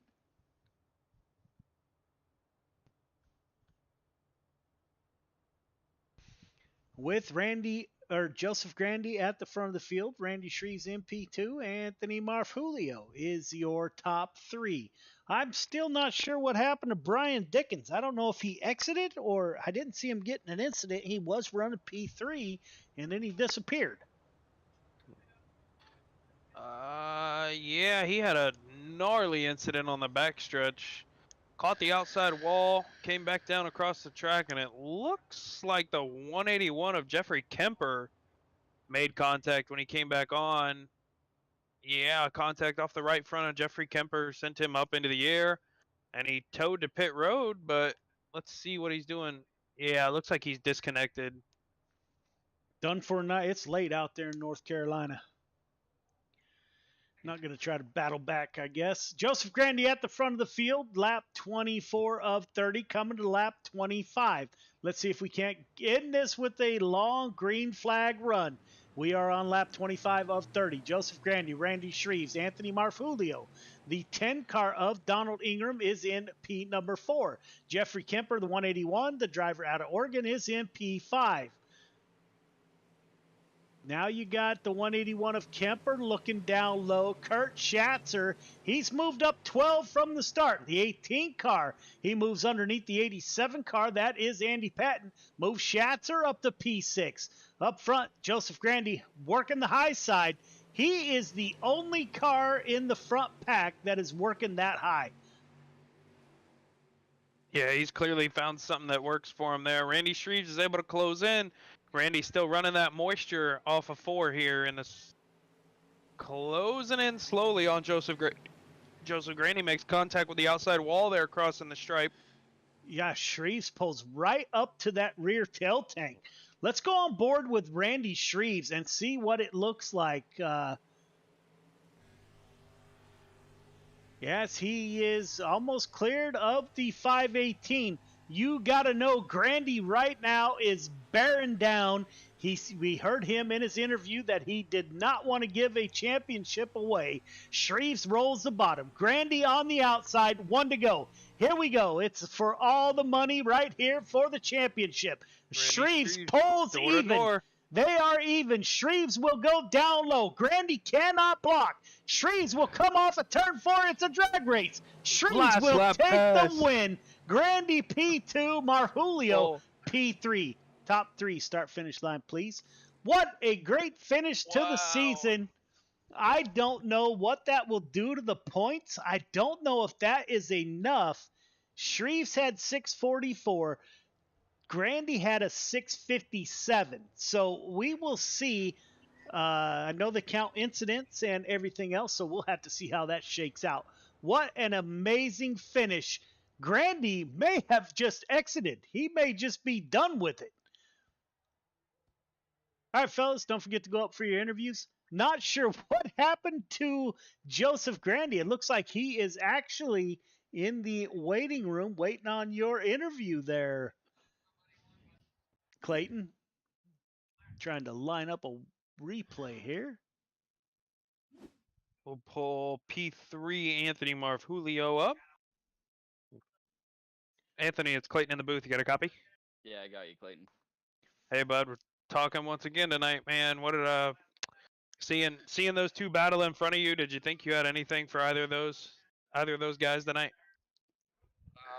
I had a run at Randy right before the last caution. I thought maybe if I got by him, maybe I could have gave something for Joseph, but it didn't work out. And then when I saw those two getting real close together, I kind of backed off just a little bit, but I know that I had Donald right behind me, so I just tried to maintain third. I was happy with that. I wasn't about to wreck the car. Absolutely, man. Well, how bad was the slick? Did you find yourself catching the slick much tonight and losing a complete run off of a corner tonight? I feel like the first, halfway through the first half of the race, it was either the top of the slider line. It seemed like the top 10 was just even. Nobody had anything for really anybody. And then it widened out and the bottom came in. And I think I was one of the first ones to find the bottom again. But once I showed it to Randy, I feel like he took the bottom through 3 and 4 and actually found something there. And I think that's what helped him pick up the win. But those two up front, I mean, class acts, great drivers. They did an awesome job. But yeah, definitely slicked off some. I didn't feel like there was much other than the outside, but you're just so far out there at that point. I feel like the bottom was where to be at the end of the race. Absolutely. Well, who do you got to thank on that 238 tonight for a P3 finish? Just you guys for putting this on. My wife for taking care of the baby for the past 3 hours for me to allow me to run this. So looking forward to next week and see what happens. Well, congratulations on P3 tonight. All right. Thank you, Clayton. Have a good night. You too.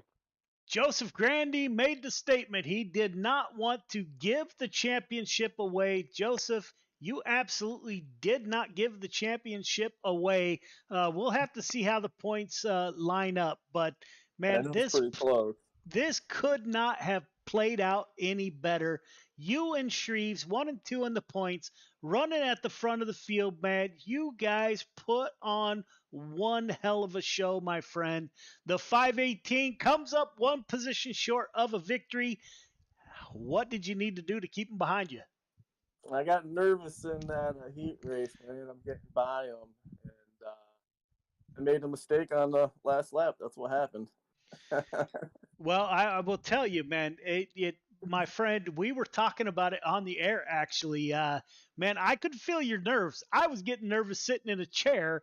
The 518 was quick all night, man. I think you're okay. I'm not sure. We'll have to look at the points. Either way, you're in the dash for cash next week, going for the money, man. I cannot thank you enough for joining us here at Gears Unlimited Friday Night Lights. A class act. You and Randy Shreves put on a hell of a show, my friend. Yeah, who do you want to thank for your drive to victory lane? I'd like to thank you, Joe, for doing the broadcast, and the Gears Unlimited for their sponsorship, and that's really about it. Hopefully, hopefully I can make some money next Friday. Yeah, man, this one was for like a T-shirt and a coin, and we're gonna try to get the drive shafts from Gears Unlimited once again. Next week is where the money is on the line. So even if you don't happen to capture a championship, next week is where it counts, my friend. An amazing show. Thank you so much, and we'll see you next week. Yeah, thank you, Joe. All right, man. Bye.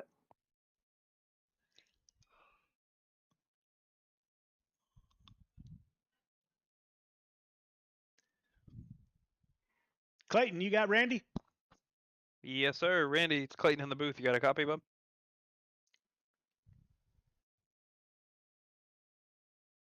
Try it one more time. Randy, it's Clayton up in the broadcast booth. You got a copy? Yeah, I got you, Clayton. Hey, bud. Well, you were my pick tonight. Usually my pick gets the broadcaster's curse, it seems, throughout being up here in the booth, but picked you tonight. Saw you get it done on the last lap, man. What did you see that Grandy possibly left a door open, or did you just have that good of a run on that last lap, passing him for the win? I just felt really, really comfortable on that bottom. I noticed the first, I don't know, on that last restart, like I wasn't really pushing it that hard. I could have been pushing it a little harder, but I didn't want to take us both out. So I was just kind of, playing it patient until that last lap, and then I just kind of gave it a little more gas than what I did normally, and made it work down there on the bottom.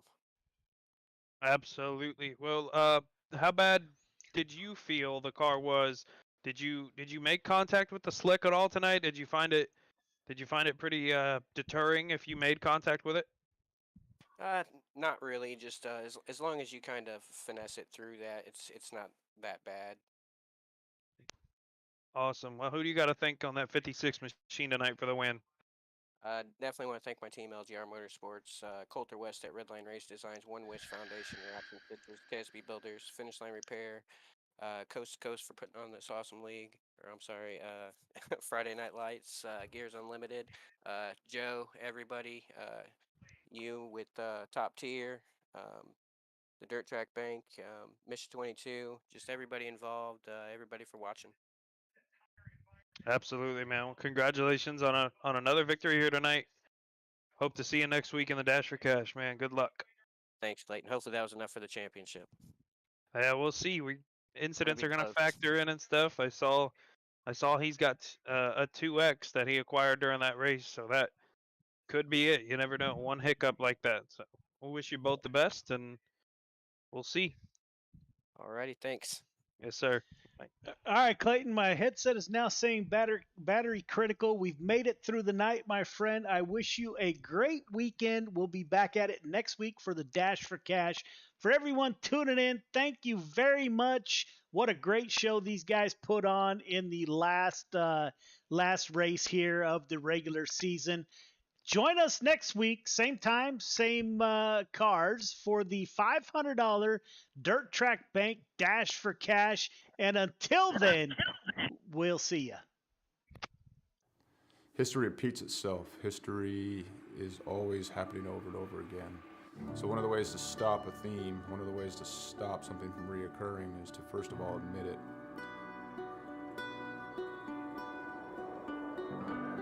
It didn't take long for us to quickly realize that there was power behind Mission 22, power behind its brand, power behind its message, and power behind its people that represented it. All right, my friends, day 19 of 22, the 22-day push-up challenge. Day 19 means 418 men and women have possibly committed suicide in the last 19 days. I went and looked up my ship, the USS Rushmore. More people would have killed themselves by now than ever served on our ship at one time in just 19 days. 19, 20, 21. One more. Y'all ready for the last one? Mission 22 has become a decentralized nationwide effort to show love, to raise money, to be available for other warriors, to be able to be a point of contact, to let the warriors know, but also for warriors to let other warriors know that there is a community. You're not alone. This isn't happening in silence. You're not forgotten. We brought 4 veterans from all different parts of the United States and brought them together to hike through the state of Oregon. May God bless you on your journey. Thank you for serving our country and for being willing to go on this walk. I'm praying you feel peace and strength with each mile. On this hike, some folks found God, some folks remained sober, some folks lost a significant amount of weight to be able to participate. And not so much just a healing walk for us as warriors, but for us to contribute to other people's healing. This hike, we raised $12,000 for endobiogeny. Some of the folks on this hike, they're going to be volunteers for this treatment. And I couldn't be more pleased and more proud because it was difficult. We had a lot of struggles. Not everything on this hike went pretty, but we put some skin in the game. At the end of the day, we were able to raise money and we'll be able to use that money so guys can get the treatment that they need. The War at Home Monument is an example of our social impact, of our awareness, of our permanent fixture to do the work that we can't always do, to always remind us of what we've lost and what we will lose if we don't reconcile it. And what we've done is taken 20 different veterans with their families' permission and used them as a silhouette to cut out of a 3,000-pound plate of steel.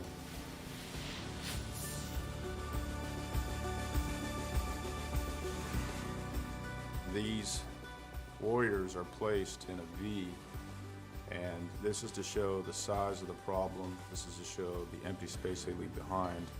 And it's also to be a constant reminder of what happens when we don't listen to the stories of the warriors that fought in our name.